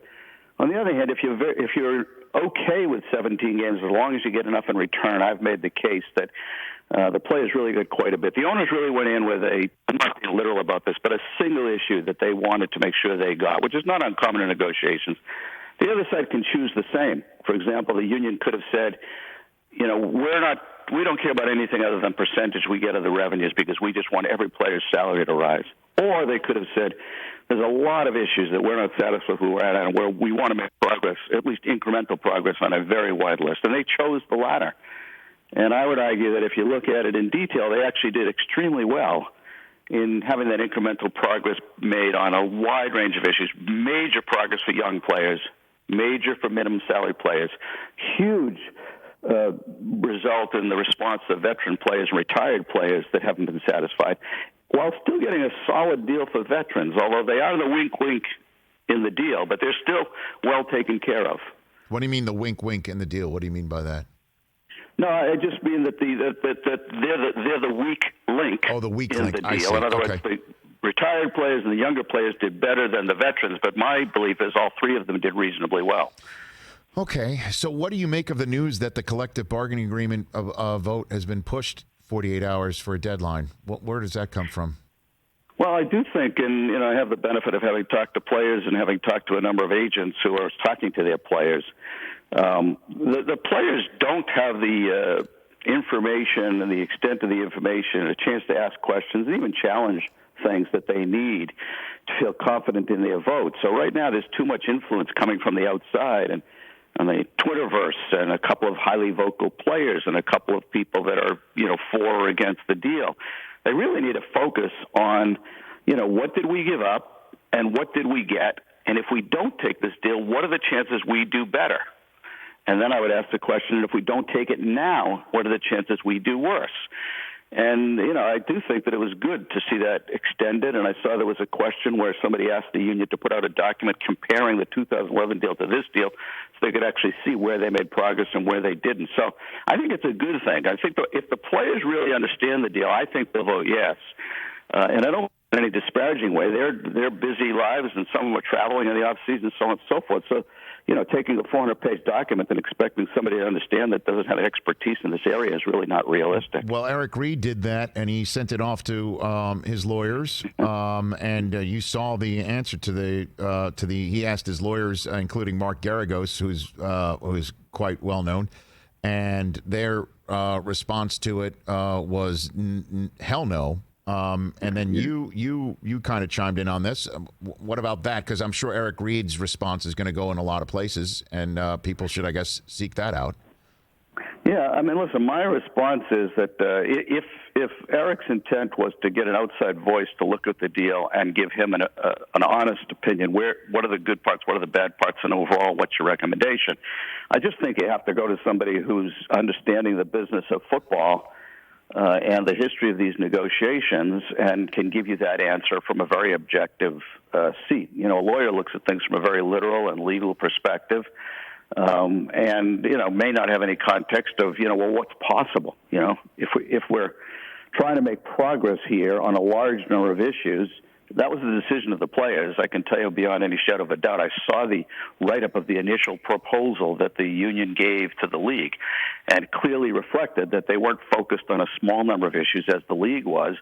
They were focused on a very large number of issues. Well, if you go into a negotiation like this with a long list, then you're going to realize you're not going to get the full degree of what you want on any issue, but maybe you can get a lot of what you want on a whole bunch of issues, and that's what they did. So I just don't think it's the right source. If his goal was to really be better informed, I'm not sure it's the best place to go to get that answer. Former Browns CEO and former Eagles president Joe Banner here on the Rich Eisen Show on the day that his take on the CBA and what the players should think about it dropped in USA Today. He's here on the Rich Eisen Show. And then this past weekend, Joe, there was a report in ESPN that some owners are hoping the players vote no because they wanted an 18th game and they would love to renegotiate to get that 18th game. And many thought that that was a signal of smoke from the NFL to tell the players to take this deal in a threatening manner, saying, if you don't like this the way it is right now, guess what? Wait till you see the next one if you vote no on this one. Is that something that you think owners, knowing the front offices and the way it works, would actually leak through sources? Well, I think the notion that the owners would leak something that applied pressure to the players to do the deal now versus later and vote yes on this deal is totally plausible. As I think is the union also capable of doing that, and most people in these kind of negotiations, even if it's just for a single player, are. But I've been pretty dismissive of the report that the owners want 18 games. You know, I sat in on some of the discussions about the challenges of pushing the season earlier and starting on Labor Day, and the history of how ineffective that was from a ratings perspective. I've seen in the meetings with the reports of the regular season ratings when you start to get into January, and they drop off dramatically. To think that the owners are really thinking they're better off with 18 games, I don't think there's significant additional TV money for an 18th game because of where it falls. And therefore, having sat in on those discussions, I think it's plausible that the owners would leak something that would make the players think that it was better to take the deal now than later. But the specifics of the 18-game part, it's not credible to me from what I know. Well, then how plausible is it that if the players don't take this deal, there's no shot that they actually get one that's more improved from what they're looking for? 100%. My answer is 100%. Now, I'm saying it this way. If you factor in what they lose this year, which will be some TV money because negotiating these deals is going to happen this year, and they'll be worse if there's no labor peace or at least no surety of labor peace, and the players lose some of that money, as do the owners. So it's bad for both sides. They're going to lose money in benefits that were going to be increased this year, as well as $100 million that was going to be added, straight into the cap. And potentially and probably lose the extra money, which was quite a bit from the added playoff game that's in the proposal that was going to start this year. So they have to do better than this deal by that much just to break even. And I've sat in the meeting. So people understand there's a group of the owners that's called the CEC. It's really the owners that drive the decisions, and they're the ones that determine when the deal is good enough to bring to the full membership with their recommendation. I've sat in the meetings as the negotiations were happening in 2011 with those 8 owners. And I'm just going to tell you, my opinion is that if the players wait till next year to do the deal, it will not be as good as what they have on the table at this moment. So how much are the TV deals driving all this, Joe?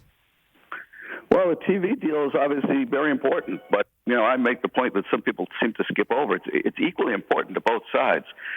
The players in the new deal would have a cap that literally 48%, or practically at least 48.5, maybe even 48.8, depending upon the TV deals. The owners get the other 51-odd%, but the owners have to pay expenses out of the 51%. So they actually net less money than the players do on that type of a transaction. So that's why I say both sides should realize that having labor peace and negotiating a long-term TV deal with their partners, with the partner having surety, is a benefit to both sides and not a leverage point for either side. Somehow the discussion has led to, the players have leverage because the owners need the TV deal done now. No, neither side has leverage on this issue. They're both incentivized to maximize this deal. It's the biggest thing that drives the cap. It's the biggest thing that drives the economics both for the owners and the players. So last one for you on this subject before I let you go, Joe Banner. Why should fans care about this? I totally would understand why some might be listening to any of these conversations or reading about it on Twitter saying, just get it done. Why should fans care about what we have just discussed and what's coming over the next 4 or 5 days? Joe? Well, I can only really give you two reasons, and I wouldn't tell them they should care a whole lot because it's not the fun side of the business from a fan perspective. But the two reasons are, one, if there isn't a deal done now, there's a real chance of not having football in 2021 for at least a part of the season. And there's not even a way you could rule out not all of the season. So I assume fans that really love the game would be upset by that. The other is, as you look at your particular team and you're just rooting for your fan interest, if you have a team that, the Panthers, the Jaguars, the Eagles that have been running, tight to the cap, you'd love to see a deal that gave the team certainty that the cap is going to go up significantly. They go forward with their plans and not worry about needing to cut players or be afraid to re-sign players. And the other thing, if you have a team that has a ton of cap room, you may be just fine not seeing the deal done because it's going to give your team at least a short-term advantage of having extra money that other teams won't have because they don't have certainty about what the cap's going to be going forward. So those are the only two reasons I could think, and I would tell them that, keep an eye on it, but, free agency is a few days away, and that's really what's going to matter in the immediate future. Okay, and then in terms of free agency that's just a few days away, you got any 2 cents on what do you think Brady's going to do? Any idea? What do you think? So I'm down to between San Francisco and New England, and I know nothing, so I'm just giving you kind of a, where does it make sense? It's got to be a place he really wants to play if he's going to leave, and I believe it's got to be a place that has a chance to win the Super Bowl. I also think he probably has watched Kyle Shanahan for years, and probably the only place you could look where he isn't that has a chance to really have a dynamic offense that could be really creative and take advantage of what it brings to the table. And then, listen, he's got a close relationship with the Crafts, and they're very persuasive when you get in these situations at the last minute. And, there is something to be said for finishing your whole career with one team. Not that many people have done it. So that's my guess. There are other teams that could certainly happen. It wouldn't shock me, but those are my top two. And what about the idea that the Cowboys have finally put a $33 million a year deal on the table for Dak? And how do you think that plays out? Yeah, I was on your show a number of months ago and said I thought the deal would get done before the beginning of the season, so I was wrong. So you can take my answer with a grain of salt. I mean, I think the issue there has always been structure versus dollars. I think they've been in this ballpark for a while, but he has the leverage to get quite a sizable guarantee, and a guarantee at signing, not a guarantee that kicks in down the road. Right. He has the leverage to get a shorter deal. The Cowboys don't usually do either of those things, so I suspect that's where the bottleneck is. And then I would be remiss if I did not ask a man who was around the Philadelphia Eagles from '94 to 2012. What you thought when you saw Andy Reid lift the Lombardi Trophy, Joe? It was a phenomenal moment. I mean, I can't imagine anybody that knows him and worked with him and didn't have tears in their eyes, and a tiny piece of the relief that he must have felt, and something he'd pursued so long, been so close to, deserved, and there he was finally standing. I think you could just see the stress just leave his body as the clock ran out on that game, and I've had the joy of interacting with him since then, and he is just ecstatic. His players are ecstatic, more for him than themselves. It's just a great, great moment. But how about for you personally? Just to obviously, I know you feel that for Andy, but there's a lot of the structure that he's dealing with right there that came from when you were at the top of the flow chart, Joe, in Philly. Oh, listen, I greatly appreciate you saying that. I mean, listen, we hired Andy when he had never been a coordinator and, frankly, took a tremendous amount of heat in Philadelphia for the hire. So his success is something that we take a great amount of joy in. And he brought with him, as a lot of the coaches, the general manager, a number of the scouts are all Philadelphia people. So there's definitely some satisfaction on that side. Would rather have still been there and either a couple of years ago in Philadelphia or this time in Kansas City hold it myself. Well, but this was the next best thing for me. Hey, man, it's really great. And you just broke news that you took heat for something while you did something in Philadelphia. That's news, Joe. We're going to go run. We're going to go run with that one. Here on the Rich Eisen Show. Good. Yeah, you got it. And again, it's just a wild few days. I mean, that the CBA is up, and then the television contracts await, and in between appears to be a free agency period headlined by a 6-time Super Bowl champion quarterback who, at the age of close to 43, can make a ripple effect from where everybody else goes, and that also includes the draft. It's really amazing when you think about it. And this is the off season. Right? I mean, well, Joe, thanks for the time. Appreciate it. You can all follow Joe on Twitter at JoeBanner13 and check out his column in today's USA Today. Thanks for the call, Joe. Thanks. Take it easy. You got that's Joe Banner here on the Rich Eisen Show.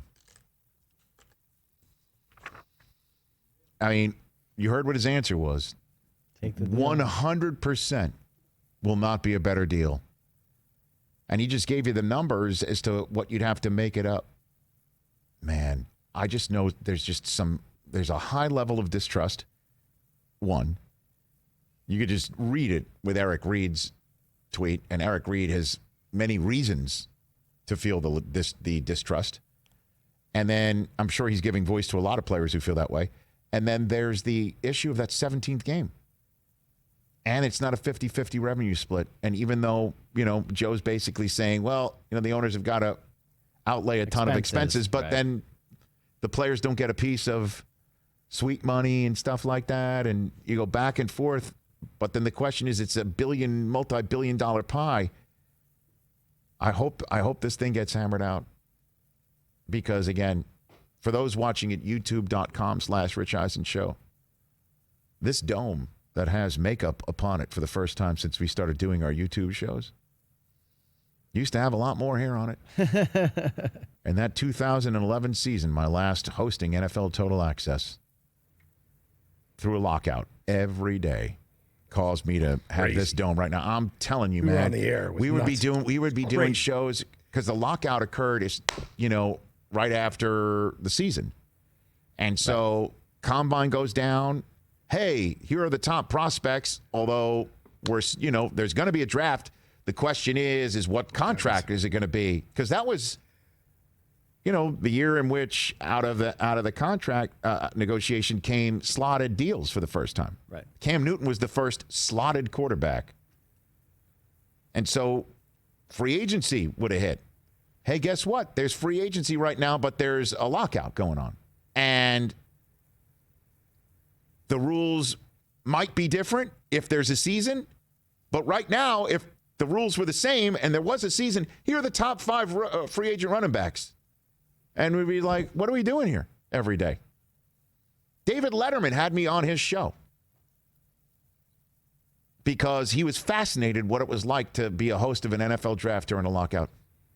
And if you remember, the Players Association was telling the players that were about to be drafted, don't go to the draft. And the NFL's like, hey, they're not a member of your association until we draft them. And it was just such a mess. I can't even tell you. I don't want to go down that road anymore. Nobody wants to go down that road. That's why the next 4 or 5 days are huge. Houston Astros news when we come back, and your phone calls at 844-204-RICH before Daniel Cormier and the comedian Sam Morril join us in studio in hour number 3 here on The Rich Eisen Show. I'm telling you, I don't want to deal with the lockout anymore. I can't have it. I don't want it. I feel you. I just don't want it. And, I'll tell you, we're at break right now, are we not? Oh, I thought we'll be back on the radio show in a moment.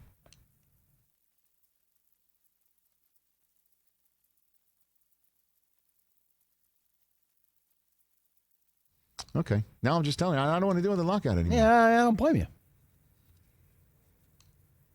It was terrible. That was a bad time. You think? I mean, there's so much money there.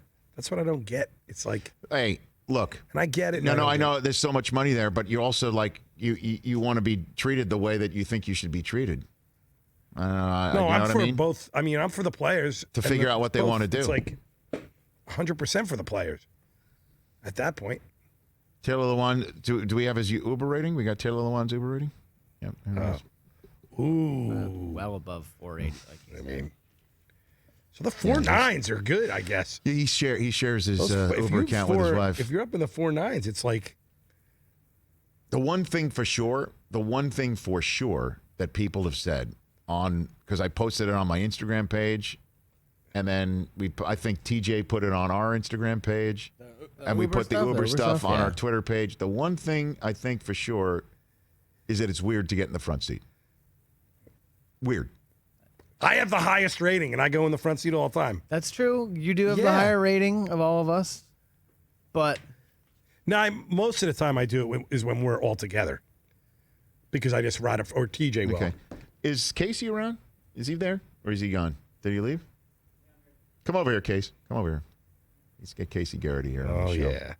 Yeah. Come on, everybody. Casey! Ladies and gentlemen, Casey Garrity, who's been on our program, part of our crew for many, many a moon. Heyo. Good to see you. How are you? How are you? I'm well, and yourself? Looks like you've got. Do you work out in this cap? Here we go. Uh-oh. Here we go. I give him that grief all the time. Look I at do. that. His hair is. I do work out with that. Look at that. So Because nice. if I don't, then I'm running around. It's like, Yeah, I don't have that problem. Looks like he's on the Muppets now. I don't have that problem at all. you know, you can't have that. You Look at got to that. contain it when you're working out. It's not long enough for the samurai So yet. it's perfect that you're here today because many times, by the way, this is Turnabout is fair play that TJ is working a camera that you spent many years doing. That used to be my gig. I know that. Normally, I would turn to you and say, okay, what's going on in the MMA world that you want me to ask? I got DC coming on here. That's awesome. What should I be asking him about? What do you think? I mean, his thoughts on the Yoel Romero Stylebender fight. Yeah. Kind of lackluster. So what do you make of that? Like that I don't know. Romero's just kind of weird. He's had weird fights. He's had weird instances. He's had like where they're dumping ice on him and then he gets an hour or a minute extra rest. He's had like they didn't take the stool away one time. He's had weird things. Right. So it wasn't strange to see him just be weird in there and like not engage and kind of just give it this thing and like complain that Stylebender's not engaging when he was. I don't know. It was a strange fight. So that's the whole thing. Is that people are wondering if the Stylebender himself, Israel Adesanya, needed to have more style points in this fight. Right. Certainly to move on and start staking claim about getting ready to scrape his manhood on top of John Jones inside the Raiders Stadium next summer, as he hopes. I think it'll be fine. I think people will forget about it. I don't think it was his fault. I don't think Dana thinks it was his fault. Okay. So as long as Dana's on your side, that's it. You're kind of fine. Well, I mean, he's a star. Yeah. He's one of our Absolutely. favorite people that we've had on the show, right? Yeah. That Super guy's cool. a star. Yeah. Big time. All right. What else am I asking him about? You could look ahead to the Tony Ferguson Khabib fight. That's huge. Okay. That's massive. Is Conor going to be there?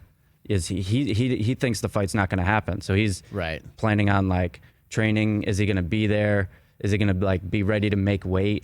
Because they've tried to make this fight like 4 or 5 times. Is this the 5th, 6th time? Something crazy. Right. And then his reaction with Joe Rogan to the Beneil Dariush Drakkar Close match. Did you see that? No. That footage? I even know a little bit more than Wow. Casey now. Casey, what's your Uber rating? Oh, 485. Nice. Damn. Well done. What is happening? I don't know. I'm like 0.3 behind you're 477? What? Are you 477? No. Who's Irv 477? 488, 486, 492. Oh, you got me by 100th? I got you by 100th. One more ride. And you're the biggest a-hole I know. Not by far. Not in the Uber. Oh, my gosh. I'm a father now. I don't understand this. I mean, I don't understand it at all. We got to get the T-shirts. I ride with Rich, 4.54. With that shot? Yeah. Ride with Rich? Ride with Rich. I ride with Rich. Is 4.54? Is it even that? Is it that bad? It's terrible. It's in the the toilet. worst I've ever heard. It's the toilet. Really? Yeah. We had That's a dude. That's as bad as I've seen A dude on anybody's. Friday, I think he's in the chat. Michael Hayes is the dude that threw up twice. 465. There's a guy. Oh my God. So the guy He was threw on the. up He was twice. in the chat earlier. Yeah. Okay. Oh, you got to get him on. And I've never said about that if anybody who I've known has thrown up twice in a car. All right, thanks, Casey. Yeah, you're welcome. See ya.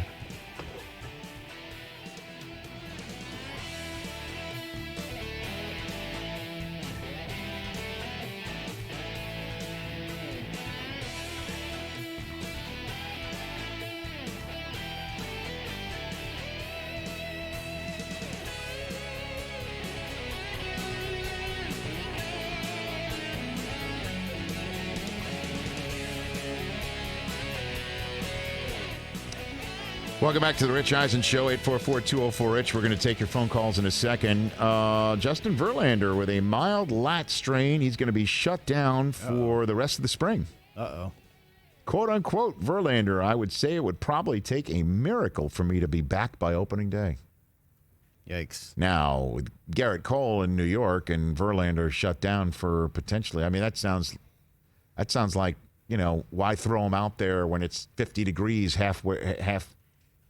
in half of the league? Exactly. That reeks of like May 1 right there. Let's see what their schedule is to start the year. Well, I think we already found out they're home and then they're at Oakland, right? Just to get things started. Yeah, they're home for... we already looked this one up. Yeah, they're home for Anaheim. Los Angeles. Angeles. Yes. And then they're at Oakland, yeah. And then back down here against the Angels. And that's when I mean that Oakland Los Angeles Angels double dip is going to be the fact that it's Oakland and then the Angels fans getting their first crack at the Astros on the road in the regular season. That is going to be lit. If only, you know, fans in the East Coast would be up to see it physically. Right, Let's right. go to Andy in Cleveland, Ohio. Let's take his phone call here at the end of hour number 2. What's up, Andy? Hey, Rich, how you doing today, What's sir? going on? We're getting speakerphoned by Andy in Cleveland, Ohio. What's up, man? Up. I think I shamed him into picking the receiver up, and he hung up. And then he hung up. Yeah. He's still on. He's still on. Oh, boy. Hello. Hey, There he is. That's hey. I didn't. What's up? What's up, Andy? Hey, Rich, I wanted to thank you, man, first of all. Okay. I've been watching you since the first day of NFL Network when Okay. it used to be just you and Ken Norton sitting out there talking. I've enjoyed it. Thank you. I want to tell you this, though, man. I'm not telling you this for you three to feel sorry for me or your audience, but I miss you on TV, bud. I got diagnosed with cancer, and believe it or not, you three get me through the days every day, and I miss y'all. But I'm a huge SEC fan. Let me get on to my question where I don't Sure. hold you up. You got it. My daughter's an LSU fan. I'm a Georgia fan. I'm just concerned about Burrows. It seemed like the year before, you know, I know Coach O's big thing is go Tigers, but he was ready to say go Tiger 2 years ago, and he has this one good year, and I'm just worried if he's a one-hit wonder unless he goes to Carolina where Joe Brady's at. Just wonder what your thought process is on that. Okay, well, I just see what I see from the film this past year, and I know that he has vastly improved from one year to the next, and the fact that that hasn't happened at the professional level, but the collegiate level can make somebody nervous, but he has every last damn skill set you need, from the footwork to the moxie, to the arm strength, to the accuracy, to the savvy to keep his head up, to keep a play alive, and then not force it by keeping the play alive, by keeping his head up. I mean, and honestly, I think he's got the skill set that you could sit here and basically say he's not a flash in the pan, man. I really believe that. I trust you. I really believe that. And before you go, Andy, you can, if you've got a desktop, you got your phone or whatever, go to our YouTube page, youtube.com/Rich Eisen Show. We're there. The cameras are up. I'm looking very, very nice with my makeup. We look great on the same set that you've been watching us live on every single day. You can watch us live right now by going to that stream. And again, hey, thank you for the things that y'all don't realize you do for people, and you get me through the long days now, and I appreciate all of y'all. I appreciate it. Keep calling so we can keep tabs and we can keep in touch. All right, hey, good luck, Brockman. Thanks, man. Congratulations. Thank you. That's Andy in Cleveland. Andy. Glad we stuck with him through that 5-second nether region. The hand almost, you know me, Rich. Now, I understand that people will I'm quick. speakerphone. I You saw understand my that soul people. science. I understand that people will speakerphone us so they can hang on and do things in the house or Yeah. do things in the office. I get it, but we're just, you know, we're very. At least I am. That's the royal we, and I know you're with me too. That when we get speakerphoned by guests. Tough listen. It's not a tough listen. It's you get the echo it's because you're not in a big that. It's room not and- just a tough for our listeners and tough for us. It makes me think that there's a PR person listening in, and they don't trust me to treat the guest properly. I take it personally when I get speakerphone. It's kind of like the hi-hat. I don't need the hi-hat. I don't want the hi-hat. Yeah. You know? I feel you. I just feel like, look, I ask the questions I think the fans want to hear. Coaches on speakerphone. I know there's a PR person, like, what are they going to do? Hang up? Didn't that happen, didn't that happen with Darrelle Revis and Francesa one year? Didn't that happen one year? They hung up on him. Somebody, I think you're probably somebody right. just Click. hung up. Some PR person just hit the button. That won't happen with me. All right, DC, Daniel Cormier will be joining us next to talk about UFC 248, and Sam Morril, a comedian who's on Comedy Central's YouTube page in studio.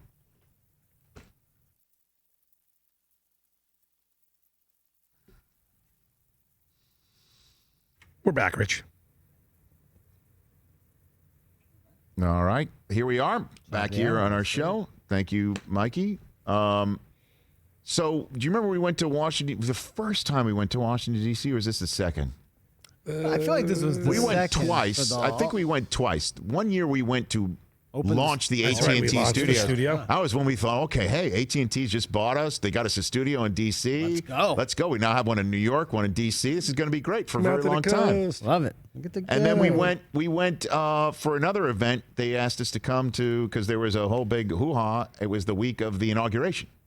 That was the first one. 2016. That was second. That was the second. Two. That was two. The All-Star game was the second one. That's true. Oh, that he's was right. the first Thank one. you, You're Brockman. right. You're right. Come Sorry on, my about that. bad. And the All-Star game from 2 years ago. Yeah. At any rate, our producer, Ken Tulo, who was with us for many, many years and put together so many great pieces, including that Soul and Science Del Tufo spot that we had Amazing. earlier, an hour or two. This is Chris Brockman going through the rigors of congressional hearings, and I do believe it is Senator Tulo asking the questions.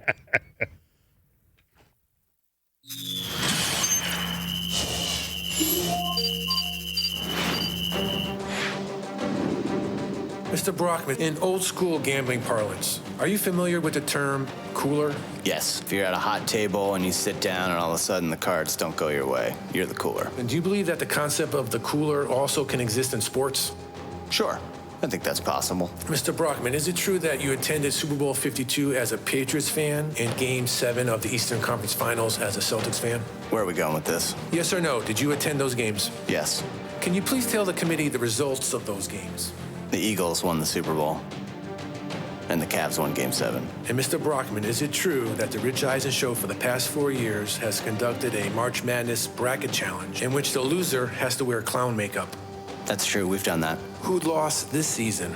I lost. And the season before that? I lost. The season before that one?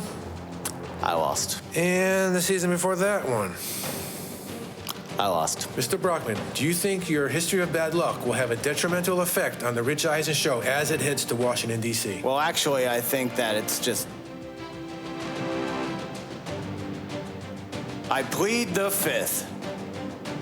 Right. Mr. Brockman, what I mean by bad luck is any unforeseen mistakes or accidents like last time when the show was in Washington, D.C. Hit it. This is definitely not going to end well. Is this necessary? I'm out of here. Yikes. Medic.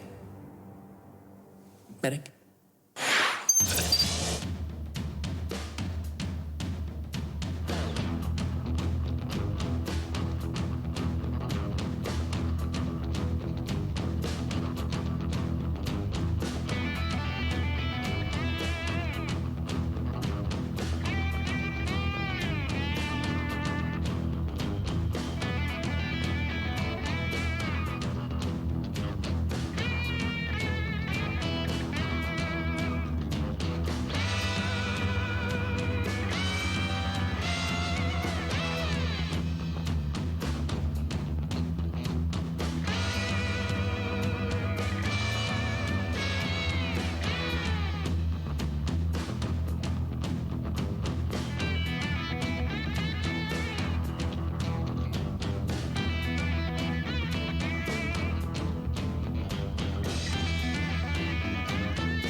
hairs go back into time. Previously on the Rich Eisen Show. You heard about Amari Cooper, right? What do you have to say locally, Irv? I love being a Dallas Cowboy. I want to be a Dallas Cowboy for life. Well, you know what that means. You were a Dallas Cowboy for life, Irv. Do you think he's going to get that?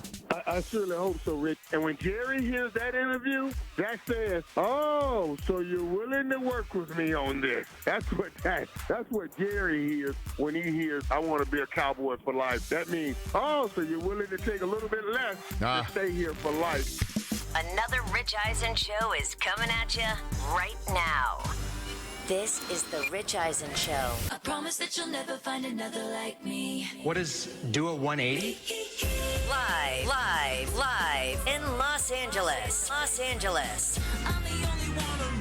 The Rich Eisen Show. I'm going to do 180 and By say... yourself? This is your... No, about Taylor Swift. Who you guys know I really don't like. I'm going to say she's actually not as bad as I thought she was. Where did this come from? Oh. Okay. I shook it off. All right. Shake, shake, shake. Earlier on the show, Tennessee Titans tackle Taylor Lewan, former UFC heavyweight champion Daniel Cormier, former NFL executive Joe Banner. Coming up, comedian Sam Morril. And now, it's Rich Eisen. Hour number 3 of the Rich Eisen Show is live on the air here at AT&T Studios, and we're here hanging out on our YouTube page, youtube.com/Rich Eisen Show, and on this radio station near you. We're coast to coast, as always, here Monday through Friday, 12 to 3 Eastern Time. Just had a nice chat with Sam Morril back in our green room. Very funny guy who I met on the set of Billions a couple of Januaries ago. Christopher, he was there with me and Mary and Stipe Miocic, who Daniel Cormier will chat about in a second, as Daniel's calling into the show. Sam's got a new Comedy Central stand-up special, I Got This, available right now. It's streaming for free at standup.com/Sam Morril, and also it's the first time Comedy Central has exclusively released a special on their YouTube channel. So it's all about the YouTube these days, bro. And I never said that without a hint of irony before. Ain't that the truth, Not a single hint of irony.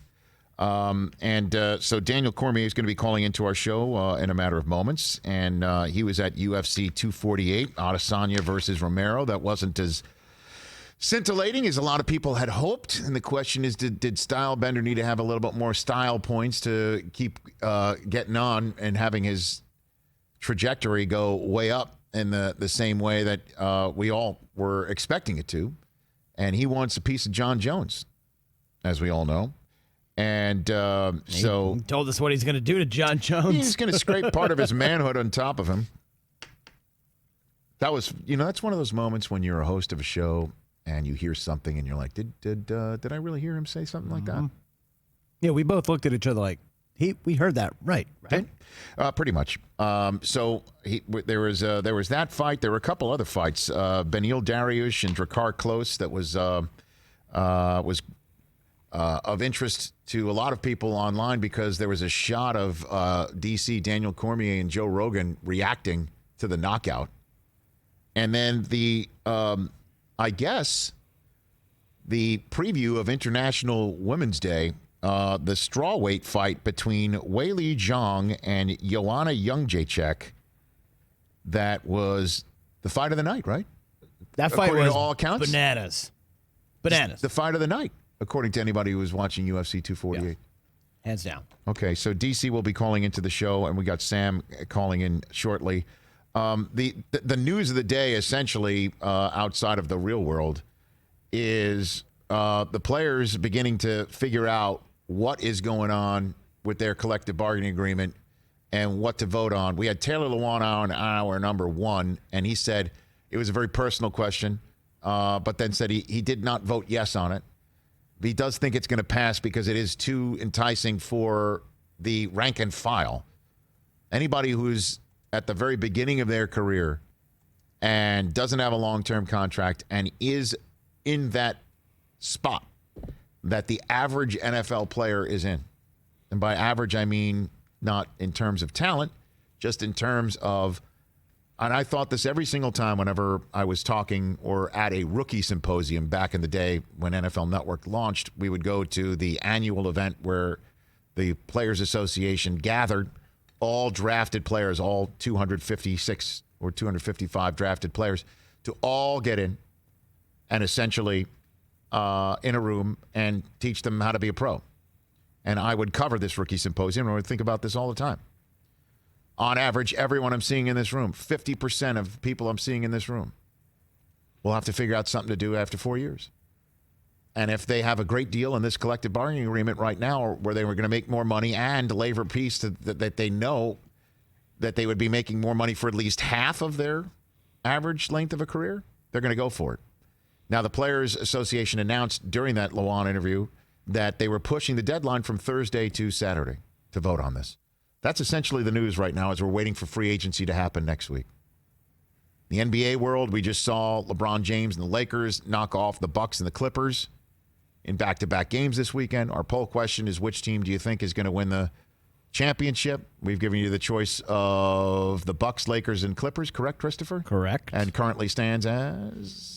Lakers now up to 60%. Go vote on our Twitter page at Rich Eisen Show, and you can watch us live right now and every day from 12 to 3 Eastern on our YouTube page, youtube.com/Rich Eisen Show.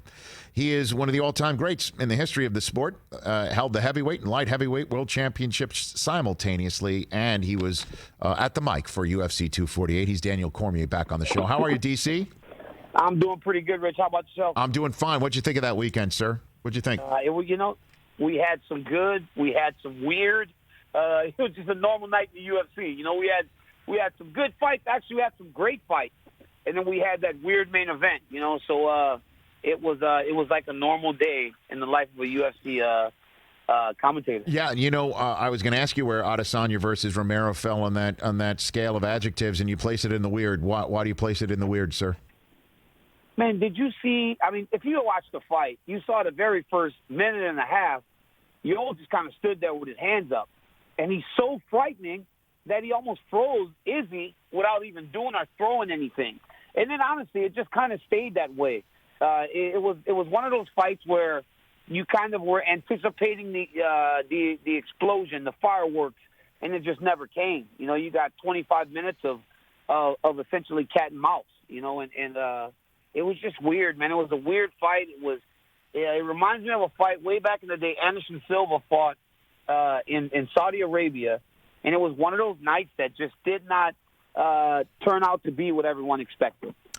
So there are some who might be holding Adesanya to account for that fight being weird. Where do you stand on that subject? I don't. Rich, when you fight Yoel Romero, a guy that has knocked out so many people, a guy that has really fought in that same exact way, but finds ways to end fights with one action, you cannot think that Izzy would just go in there and be reckless. I've never seen anyone do it. And he did what he had to do. I mean, this guy's the champion. He's a guy that if you're willing to engage, he'll give you your type of fight.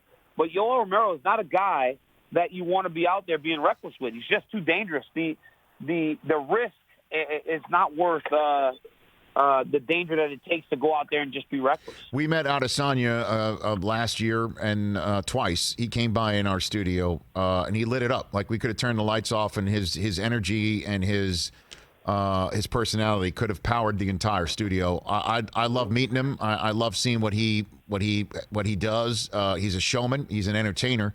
But how far do you think he can go in his career, Daniel? Rich, I think that he can be as big a star as you had in the UFC. Some guys just have it. It like you said, it just radiates off of them. You just see it from the moment he walked into the octagon.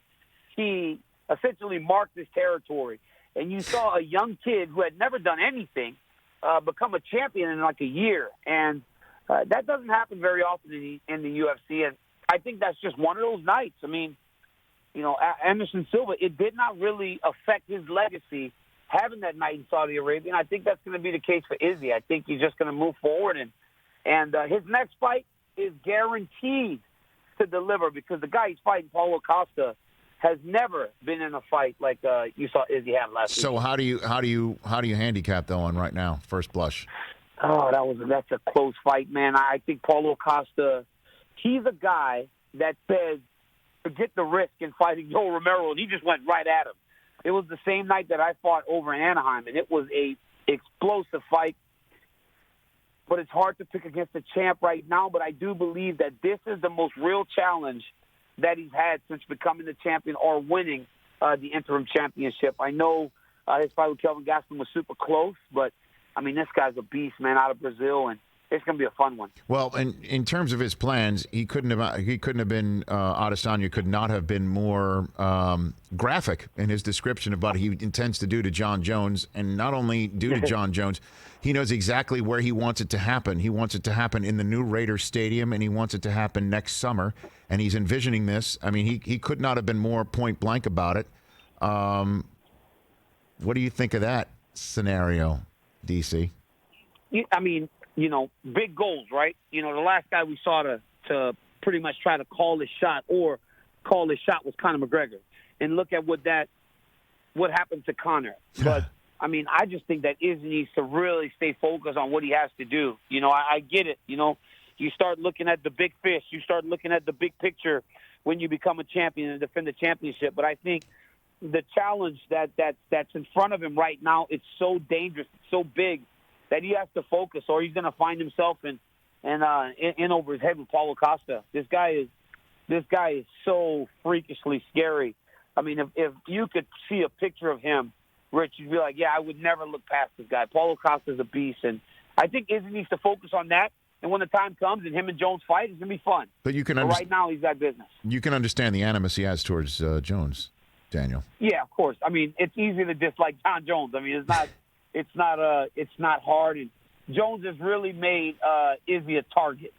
And I think that Adesanya is one of those new age guys, Rich, that, you know, he does not like challenges and he does not pull any punches when it comes to fight building. Daniel Cormier here on the Rich Eisen Show. You just alluded to it in terms of Conor calling his shot and got a little bit too much more than he wanted. Khabib back in the octagon. It's going to happen in about 5 weeks' time against Tony Ferguson. What do you think of that fight, how that is going to play out? That's a great fight.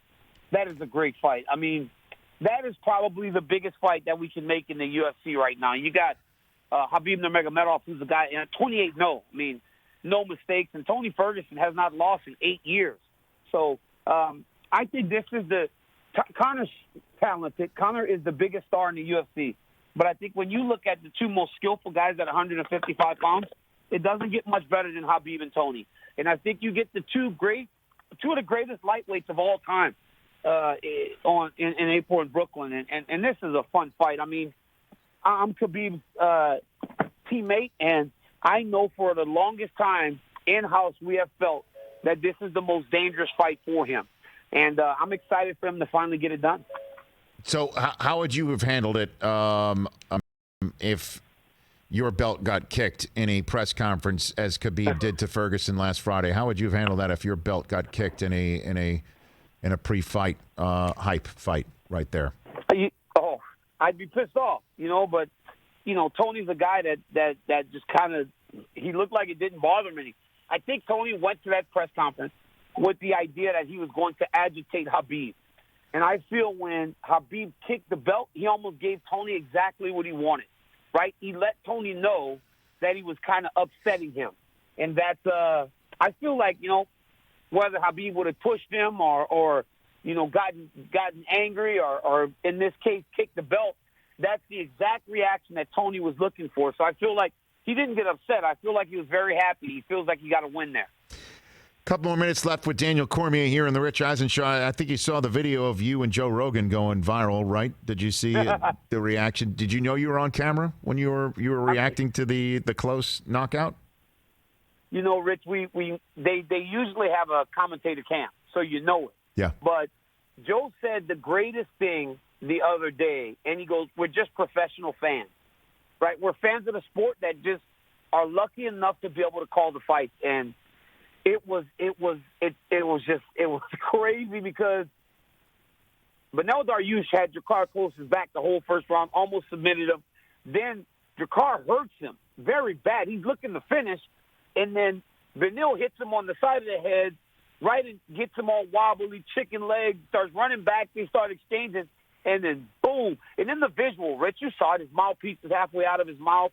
Eyes are rolling back in his head. It was, one of the best ones that I've ever seen sitting next to the side of the octagon. But it was all paled in comparison to the fight between Zhang and Jędrzejczyk, right? I mean, that was the ladies had the evening. Yeah, Joanna Jędrzejczyk and Weili Zhang put on the best fight that I've seen in a long time, Rich. It's going to go down as one of the greatest title fights in UFC history. 400 significant strikes were landed between these two women. It was insane. And then to see Joanna's head at the end of it, it was worse than Hasim Rahman. I think before last Saturday, nobody had a bigger hematoma than Hasim Rahman had in his title fight a while back. Right. But this thing was crazy. Do we know how she is today? She's doing better. Yeah, here's the thing about that, right? Like, in the moment, it hurts very bad. Right. But all that swelling goes down pretty quick. They probably took it to the hospital. It was constant ice, constant pressure, and I'm sure it probably went down pretty fast. But in the fight, every time she got hit, I'm sure her brain was feeling it, her head was feeling it. No matter where she took contact, she was feeling it on that spot. Okay. And how are you feeling? You good? I'm good, man. Yeah, I'm good, Rich. I'm just waiting for that fight against Stipe, waiting to try to correct the wrong of last summer. I told the UFC and my management team, I said, don't ever offer me a fight again in Anaheim, California. I love SoCal. I love being over there, but there has not been a guy in UFC history to lose more championship belts in the Honda Center. I say, so do not offer me a fight in Anaheim. I'll turn it down. Okay. So what is the latest on that, though? What do you got for me? We're just waiting on Miocic. He had some injuries after the last fight. We beat each other up pretty good over there. Right. And we're trying to see when he's ready to go, but we're looking at the summer. And it's starting to sound more and more like we'll have something pretty secure in the next week. Are you working with George Foreman right now, Daniel? I am. Started working with Big George, man. Come on now. What's that like? I promise you, Rich, it's crazy. And George was 47 when he won the heavyweight title. I'm going to be 41 years old. I'm like, if anybody understands how to train as an older athlete, it's George Foreman, and it was good. And look, I love being around George. And we talk boxing, we talk MMA. And initially, I was starstruck, and then realized that George is out of his mind. George is telling me all kinds of stuff about boxing versus MMA. I was like, come on, George. You can't believe this. Right. So is the Daniel Cormier grill not too far behind as well? Are you going to get that going? Get that going. Hey, Rich, if my grill could sell half of what the Foreman grill sold, I'd be happy. All right, man. Well, thanks for calling in, Daniel. We'll get you back on soon. Obviously, 249's right around the corner, and it was fun hearing you at the mic as always. Thank you so much, Rich. I appreciate you guys having me. Don't be a stranger. That's Daniel Cormier at DC_MMA on both Twitter and Instagram. One of the most popular fighters of all time right here on The Rich Eisen Show. Age 41. Age 41. I don't know why you want to put your body through that, but... Like, what's the most physically rigorous thing that you've done? In my life? Or lately? You're 38 now? Are you 38? 39. 39, dude. I'll be 40 in like 5 months. Imagine a year and a half from now that you'd get in with the ring with Stipe in the octagon with Stipe Miocic. Could you imagine? Imagine you're 41 years old. I planted some rose bushes a couple weeks ago. That was pretty. How did you get thorned up? I mean, I had some. I had some heavy duty gloves that I was working with. Okay, but just digging the hole, putting them back in, securing the soil and all that. It's tough, huh? It was tough. A couple hours. It was rough. You made I was through sweating. it. You made it through, though. Got through. Congratulations on making it through. Thanks, buddy. Survive in advance. 844-204-RICH is the number to dial. We'll take your phone calls as we're matriculating our way through our third hour of this Monday program. Sam Morril of Comedy Central YouTube page fame now, and he's on tour everywhere. Funny guy. Met him on the set of Billions about 16 months ago, and he'll be joining us next. He's a diehard Knicks fan. He is. We'll push aside Spike Lee and pull up a third chair in the Dolan wormhole. That's next on The Rich Eisen Show.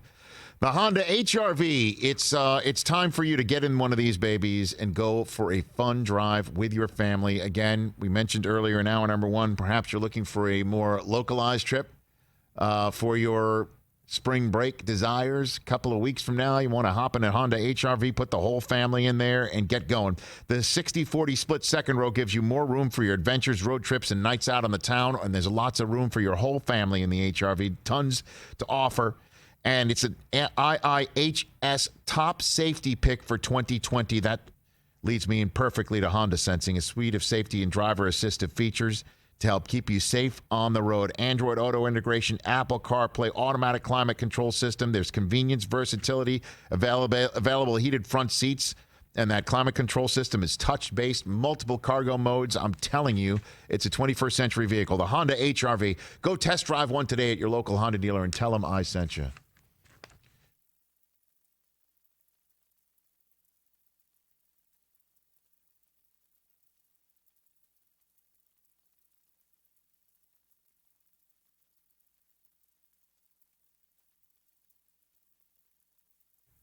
All right, we're live on YouTube.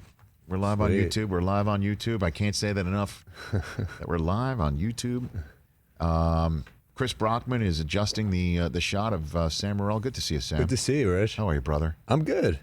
You got the North Face on right now, doing it all on right there. Good to see you. Where are you from originally? I'm from New York City. Where in New York City? Originally Chelsea and then Uptown. Now, That's a true New Yorker. Here we go. And I already know. Well, you know my take on this. Your take on this is, excuse me, I am also a New Yorker. I mean, I'm also from New York City. You're sort of. You're not from New York City. New York City. He's from Manhattan. Yeah. Right? City. Uh-huh. And when I asked you where you're from, you said Chelsea, which is it's section of New York City. Sure. Chelsea Commons, a great bar. So I should have said Manhattan, you're saying. Well, I'm from Staten Island. Right, I know. So that makes me a New Yorker. Of correct? course, yeah. I'm from New York City, I think right? the 5 boroughs count. But he's like the 5th tier of New Yorker. Right? Yeah. Staten Oh, Island. and Derek Harper was the 5th starter on the 93 Knicks. He's still on the Knicks. Yes. Again, I'm the Derek Harper of New York City. All right. Essentially what he's saying. That's fair. Tell Alyssa Milano she's not from New York City. Look, tell Ricky Schroeder he's not from New York City. When someone from Wyoming, you tell Steven Seagal he's not from New York City. Wyoming says, "I can't wait to go to New York City," and then get dropped, and if they got dropped off in Staten Island, they say, "What the hell is this?" You've been to dude. You have no leg to just stand saying. here. What do you mean? Where have you lived? Where have you lived? The Impractical Jokers are New Yorkers. They're Staten Island. Exactly. They're New Yorkers to me. Excuse me.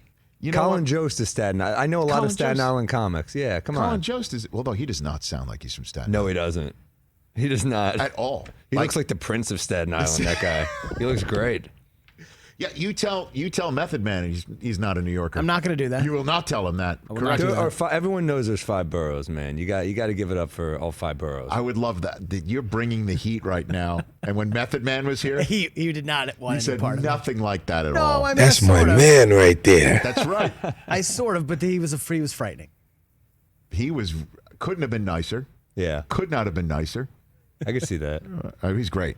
Yeah. Oh yeah, Wu-Tang Clan from the North Shore of Staten Island, New York.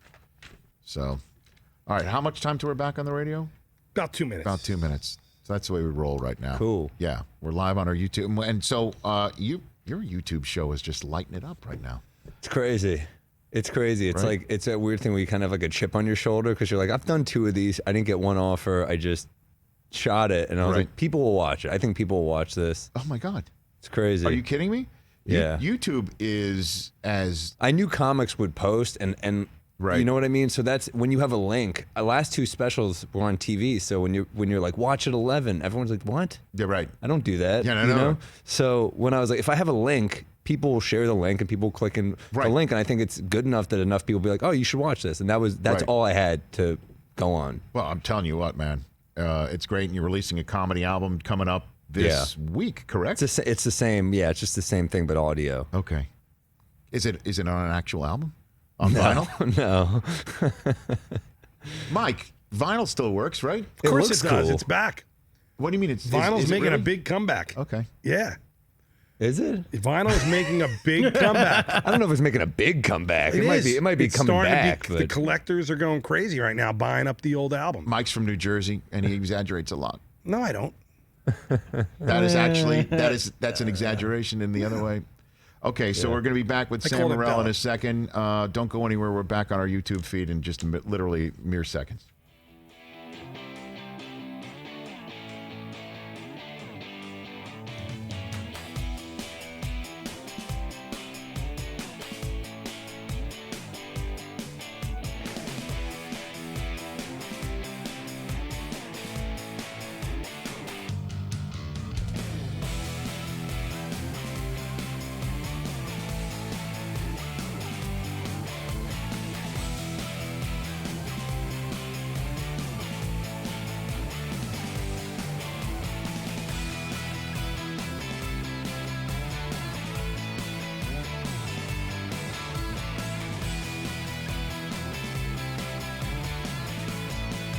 Welcome back to the Rich Eisen Show. 844-204-RICH is the number to dial. Sitting here in our Los Angeles studios in person is a man who I met on the set of Billions just a couple of Januaries ago. His stand-up special, I Got This, is available right now on Comedy Central's YouTube page. 1.2 million views. We just hit 1.3. Pardon me. I need to hit refresh. I will hit refresh. We just hit 1.3 million views on Sam Morril's I Got This full special that will also be released an audio, a comedy album dropping this Friday and available everywhere. Good to see you, Sam. How are you, brother? Good to see you, man. I'm good. I'm run ragged from just the road, and I'm scared of coronavirus, but I'm good. Now, did you wash your hands before coming out here? Of course. I'm very good about that. By the way, I knew that this is the way you would feel about this, Chris, because I went back in our green room. Didn't even offer his hand to shake. No. You didn't even do the Howie Mandel fist pump. Oh, my God. You just sat there with your hands. How foolish did he look? And he was ahead of the curve. He was ahead. He knew it. I remember I did America's Got Talent back in the day, and I was like a little offended by the fist bump. And I'm like, now I'm like, of course, that was the right move. So you were on America's Got Talent? One of the worst experiences of my life. What do you mean?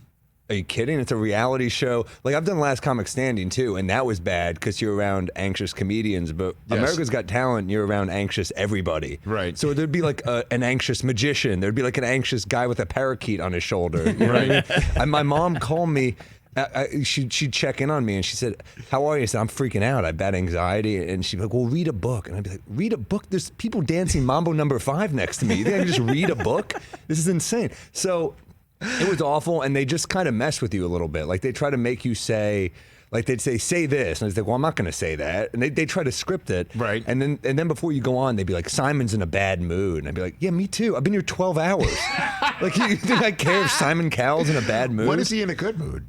That's the idea. Is that not often. I watched him tear. I only made it a couple rounds on there, and I did well on both. I made sure I'm not going to let them humiliate me in any way. I'm going to do well on TV. But it's a terrible experience. I mean, anyone who does reality TV is like, just know you're in for a horrible.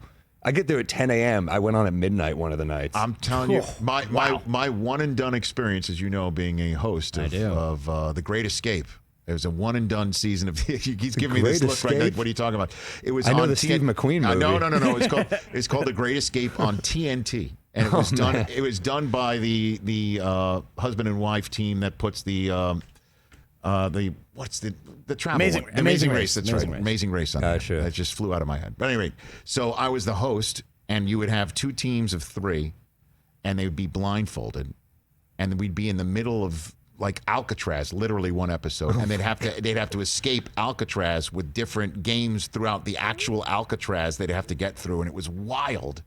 There was another one for... That's so American that there's a game to escape a prison. Escape a prison. There was another one where I'm telling you... Like a missile silo. The boneyard, right? Yeah. So all of this together, right, is that I was the host of this, and they wanted me to be mysterious. And that's the last thing I am on the planet. Yeah. So, but the days were long. They were like literally 20 hours long, and these people would have to wait and whatever. That's my. They would try to force you to say. They'd be like, the prize is you get to like, how badly do you want to win this? And I was like, I mean, you have to do a residency in Vegas, right? And they say, I'm like, I don't want to go to Vegas. Well, it just, it's certainly there are times when you're on the set of something forever and a day and you don't mind it. And that definitely, Sam Morril here on the Rich Eisen Show was the day on Billions. That was fun. What a day that was. So fun. So you were in the corner, who you were in the corner of Dan Soder, who plays Mafi. He's like your buddy of yours, Soder's been my friend for ever.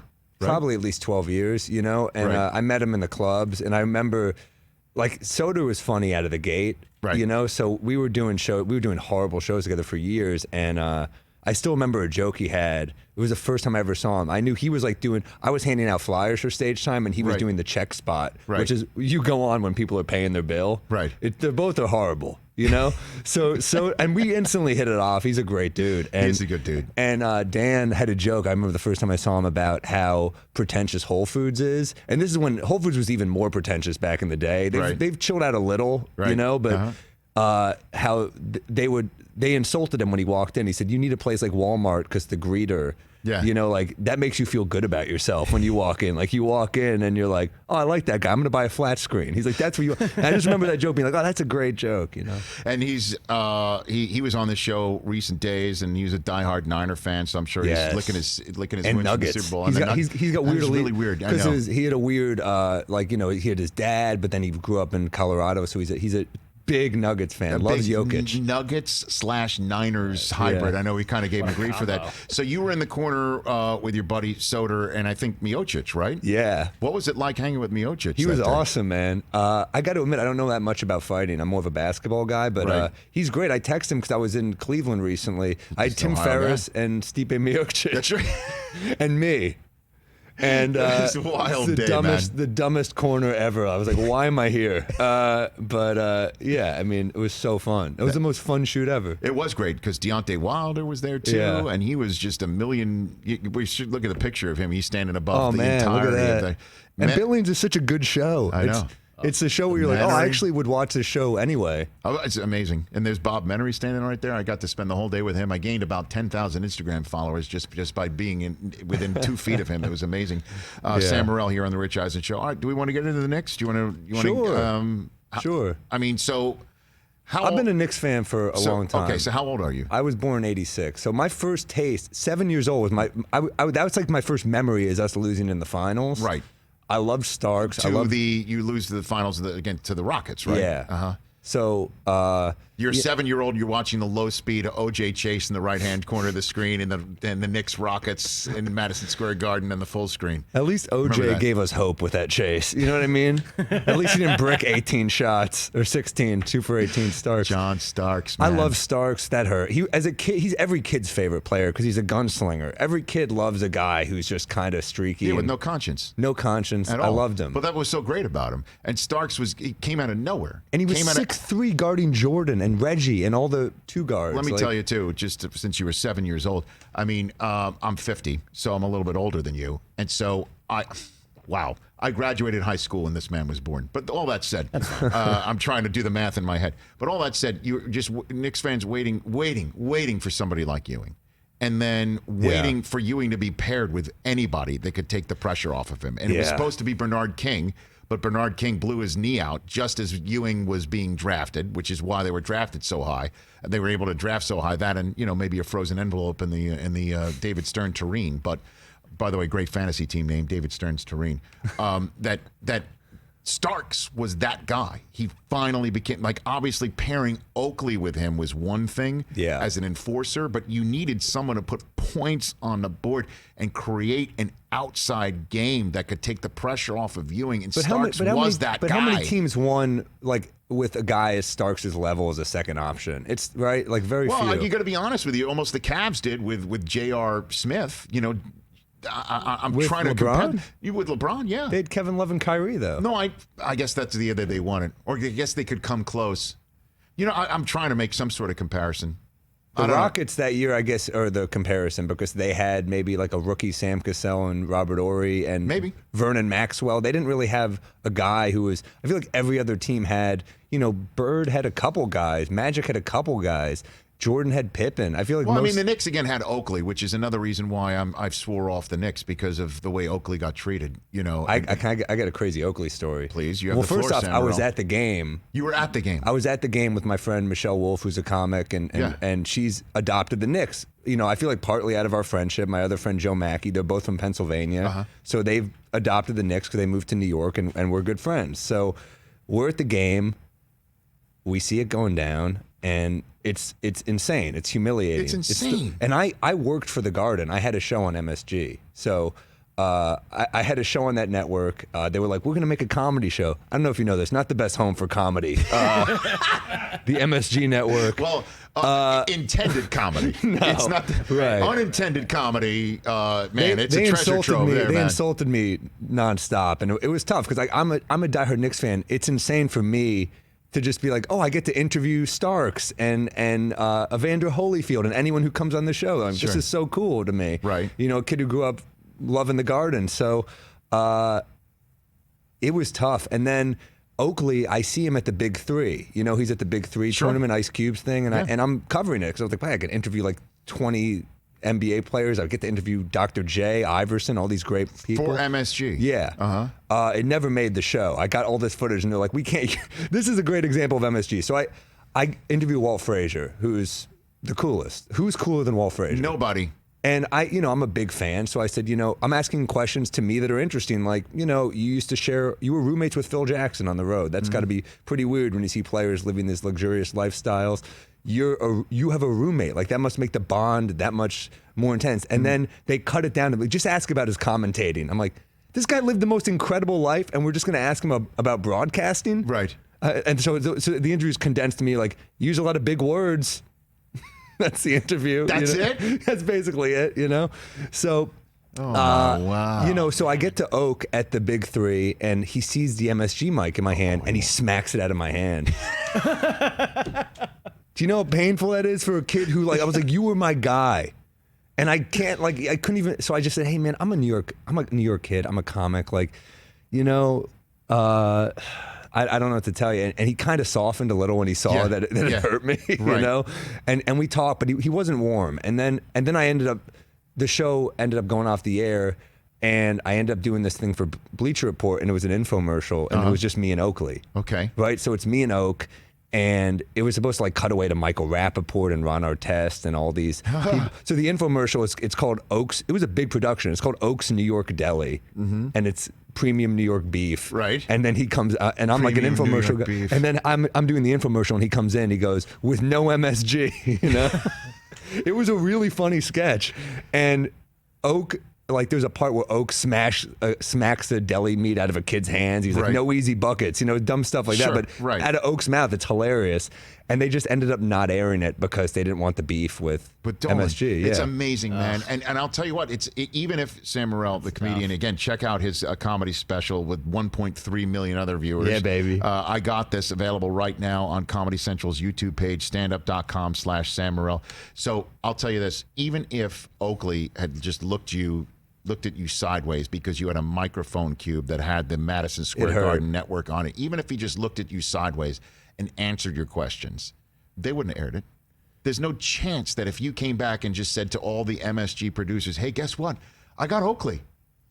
Do you think that would have made air? I'll tell you another There's thing. no chance. John Wallace came on the show. By the way, if they edited out your questions of Clyde from Clyde Frazier because they thought it might be too, edgy, risque to ask about what it was like to room. Diversity. I mean, they would have absolutely made sure you didn't make air with that, Sam. So I had John Wallace on 2 weeks after the thing, and they were like, all right, just ask him whatever. Just ask him about being a 90s Knick. Every answer John Wallace says is, I'll remember what Oak once told me, and they couldn't use anything.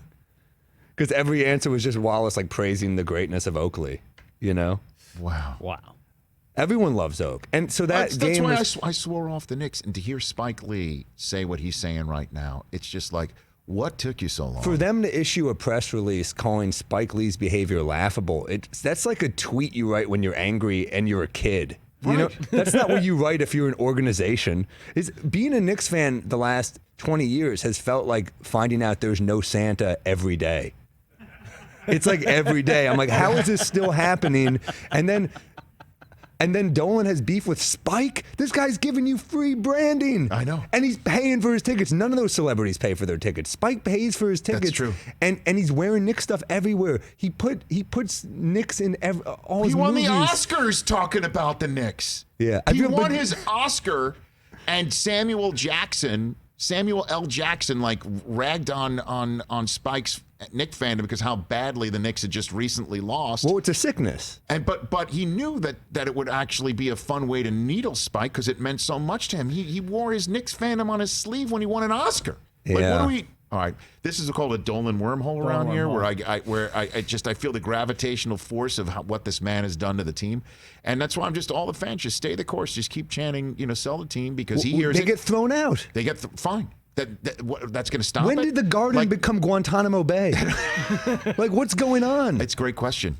It's a great question. You can't throw fans out for chanting "sell the team."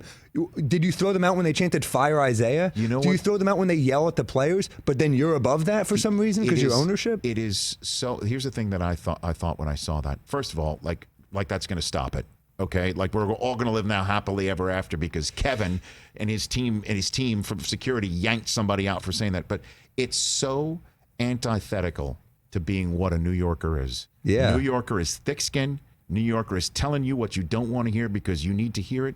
New Yorker is overcoming adversity. Yeah. That's what it means to be a New Yorker. Exactly. Critical. Even though you point out I'm a Staten Islander, not a real New Yorker, and I'm talking to You're a Manhattan. real New Yorker. Thanks, Sam. It is totally antithetical to what it makes a New Yorker and what we as New Yorkers feel about ourselves and about our city and about our ethos of being New Yorkers. It is totally thin-skinned and weak. You nailed it. And not to mention, he has ruined an escape. Like the Knicks, I feel almost silly talking about the Knicks this much and how much they mean to me when so much horror is going on in the world. Right. But when that horror is going on in the world, you need an escape. And basketball is my escape. I love basketball.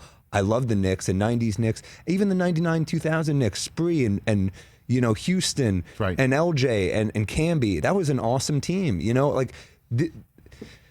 He has ruined something that's supposed to be beautiful. And in New York, we are so hungry. The team is still valued at $4.7 billion, which is more than any other team. And we haven't won a chip in 50 years. Right. That says that we're hungry. And I can't go to games right now. I just can't go. I'll still root for the Knicks and I'll still watch them on TV. I still want RJ Barrett and Mitchell Robinson, these kids to succeed. Mm-hmm. But I can't go to the building. It feels. And I can't root for the Nets ever. I will never root for the Nets. Well, just stay tuned to see what Durant and Kyrie look like, and maybe you can get into that. But the good thing for you, Sam Morril, is that your career is doing so well that you don't have time to go to Madison Square Garden. As you say, you're on the road. Your YouTube special is just blowing up right now. Thanks, man. Yeah, it's doing well. It's weird. It's a weird feeling because I shot my last two for Comedy Central, and then I shopped this one around. It's definitely my best one, and there was just no interest. A lot of people are saying that the landscape is open for comedy, but it's kind of not. There's really like HBO, Netflix, and Amazon, and I'm not convinced people are watching the Amazon specials, Okay. So if you're not on those two, I think you're kind of in trouble. And I did my last two with Comedy Central, and they put I had to fight to get the full hour online because I said, that's how people watch now. They don't watch TV. And they put the full hour online with an ad every 3 minutes. And I was like, dude, who's watching this? Come on. Mm-hmm. So this one, I took a pay hit to get their subscription base and make sure there's no ads throughout.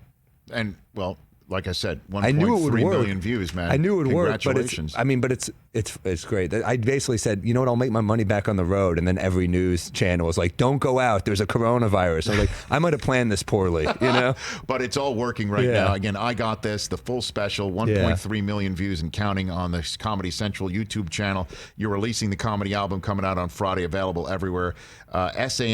SamMorril.com. That's it right there. SamMorril.com, Phoenix, Tampa, Tempe, New York City, and Charlotte, North Carolina. Some other spots for you the rest of this month. All new material on those tours. Congrats, brother. Thank you. Thanks for having me. Anytime. Come back around. I'm just trying to see when you're back here in Los Angeles. I'm back like every month. I date a girl out here, so I'm here all the time. Look at you, man. Yeah. Life's good for Sam. It's all right. Okay. Well, come back up. We'll have you on anytime you're out here, please. Thank you, man. You got it. At Sam Morril on both Twitter and Instagram. Your phone calls and wrapping up this show and setting up the rest of the week when we come back.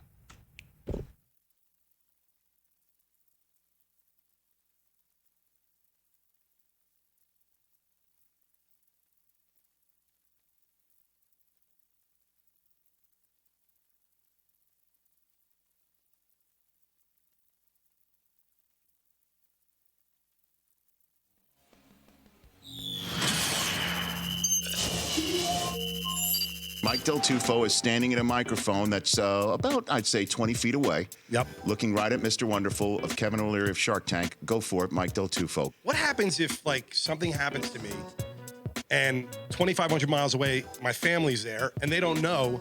I could be sitting in the apartment alone, dead for days.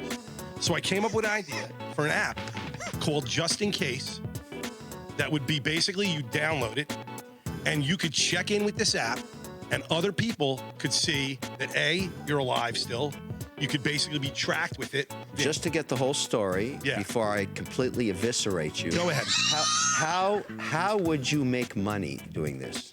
You do a subscription per month. People are going to pay per month. 99 cents per month. Very cheap. If your mom calls you for 2 days and doesn't get an answer, she's probably going to call the super and say, go check on his corpse. Like, think about it. They don't need 99 cents a month for that. But in theory, wouldn't you want, if it's something you don't have to do? Mike, other people can check when you're in. dead, you're dead. Like, who cares? How does the app know you're dead?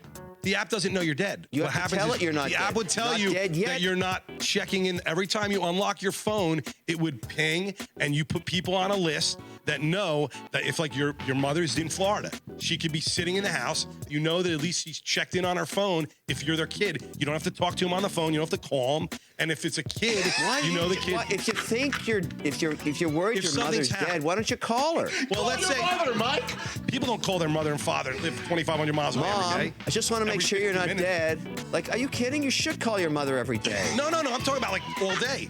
You don't know. Oh, you want to know the exact moment your mother you could dies. check in. You know that they've actually. Exactly. Kevin O'Leary. Horrifically bad. Really bad. Really bad. I tried.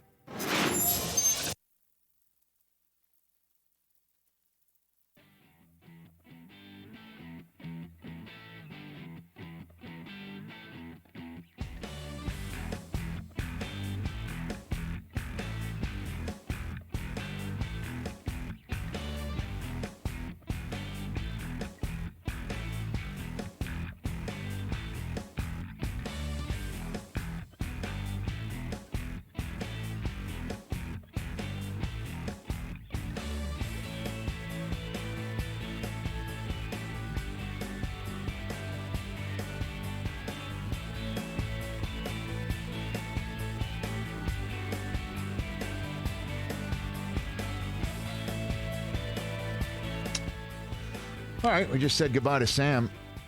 That's a significant amount of views on his YouTube hit, man. Oh, yeah. Everybody who's watching this right now, go check that out. Make no. Well, after we're done. Afterward. He's hilarious. Yeah, funny dude.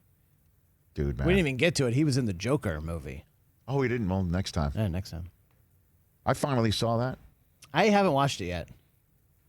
And what do you think? You're not missing much. Okay. Other than Joaquin's performance, right? Which is Oscar worthy, right? Obviously. But yeah, man, we get it. I just right.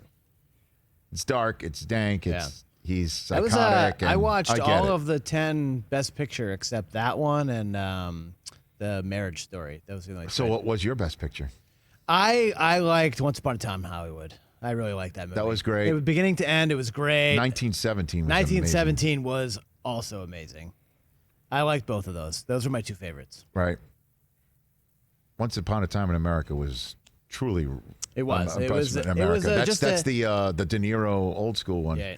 It was just a cinematic experience. It was really cool, and the way they kind of transformed Los Angeles into the old time Hollywood. It was really fun movie. Well, that's good. Hope you enjoyed your time in a movie theater because you're not going back there for a while. Yeah. Not going. We got out of the house, the two of us solo, because my mom's been here. Oh. And what was that like? It was great. We went to Chili's for lunch. Baby back ribs. Like, it was amazing, actually. Chili's, baby back ribs. We just got out, did a little shopping, and went to the grocery store. Just did normal. You didn't just go off to Morongo and just call your mom and say, "We're going to be back in like 9 hours, Mom. Hope you don't mind." Let's play some slot machines. There's some milk in the fridge. No, my mom would have been There's some milk pissed in the out. fridge. She missed out on something like that. Oh, she'd have been pissed that you didn't take her to Morongo? Right. My mom would have Wow. wanted it on that fun. All right, we're back in a second. Nice.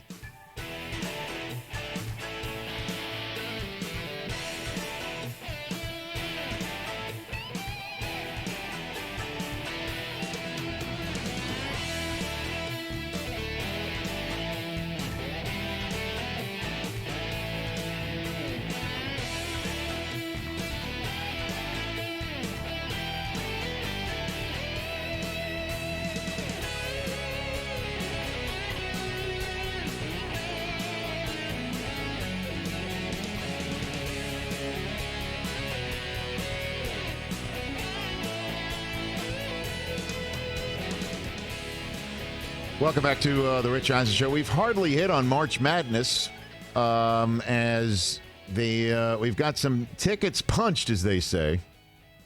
Some tickets punched.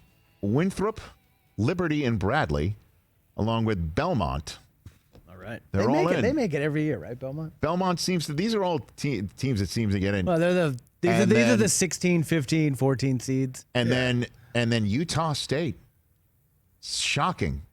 San Diego State, which spent much of the year undefeated. Dang. I wonder if that's one of those that pops a bubble. They stole someone's spot. I don't know if that works.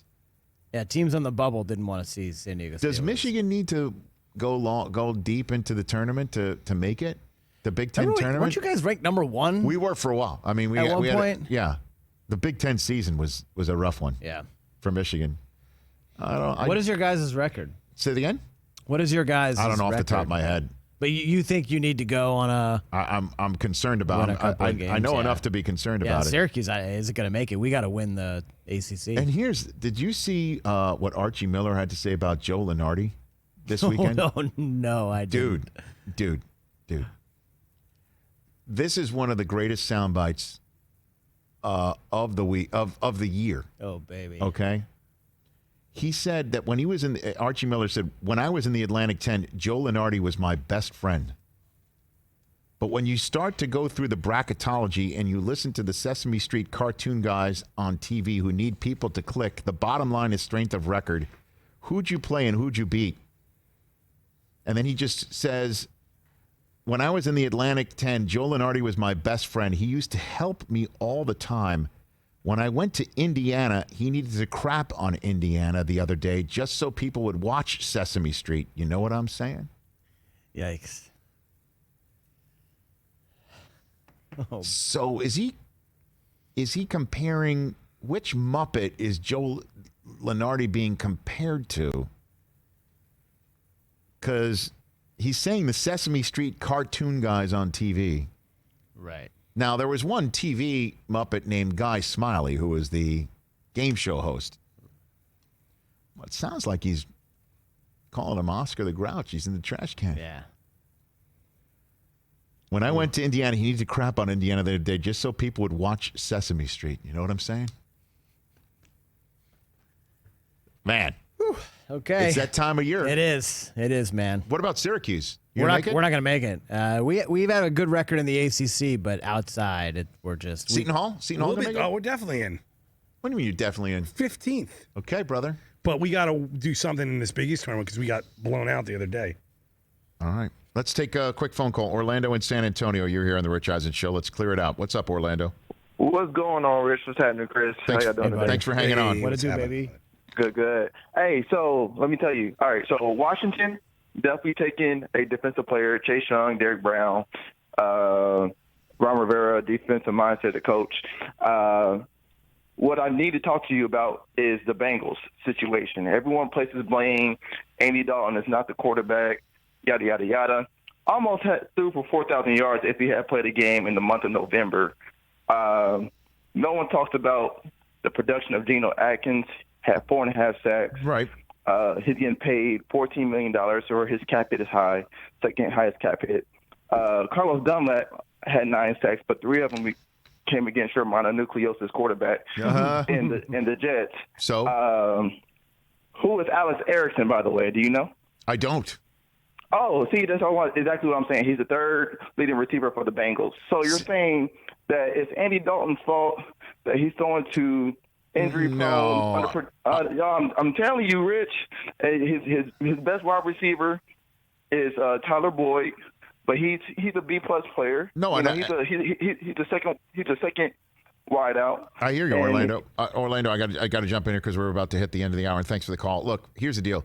Andy Dalton is going to be a viable quarterback for somebody, if not a renaissance, reviving his career starter, if he's in the right spot. Everybody loves to make fun of Andy Dalton until they need him in fantasy and they pick him up and he gets one of the he can light it up if he's gotten in the right situation. He can. I know. I don't know if I want him in New England. But the Bengals are going to take Joe Burrow, bro. They're going to take Joe Burrow. That is going to happen. Thank you for taking in this edition of the Rich Eisen Show. Thanks to Taylor Lewan, Joe Banner, Daniel Cormier, and Sam Morril. We'll chat with you on our Tuesday show right here on this radio station and YouTube.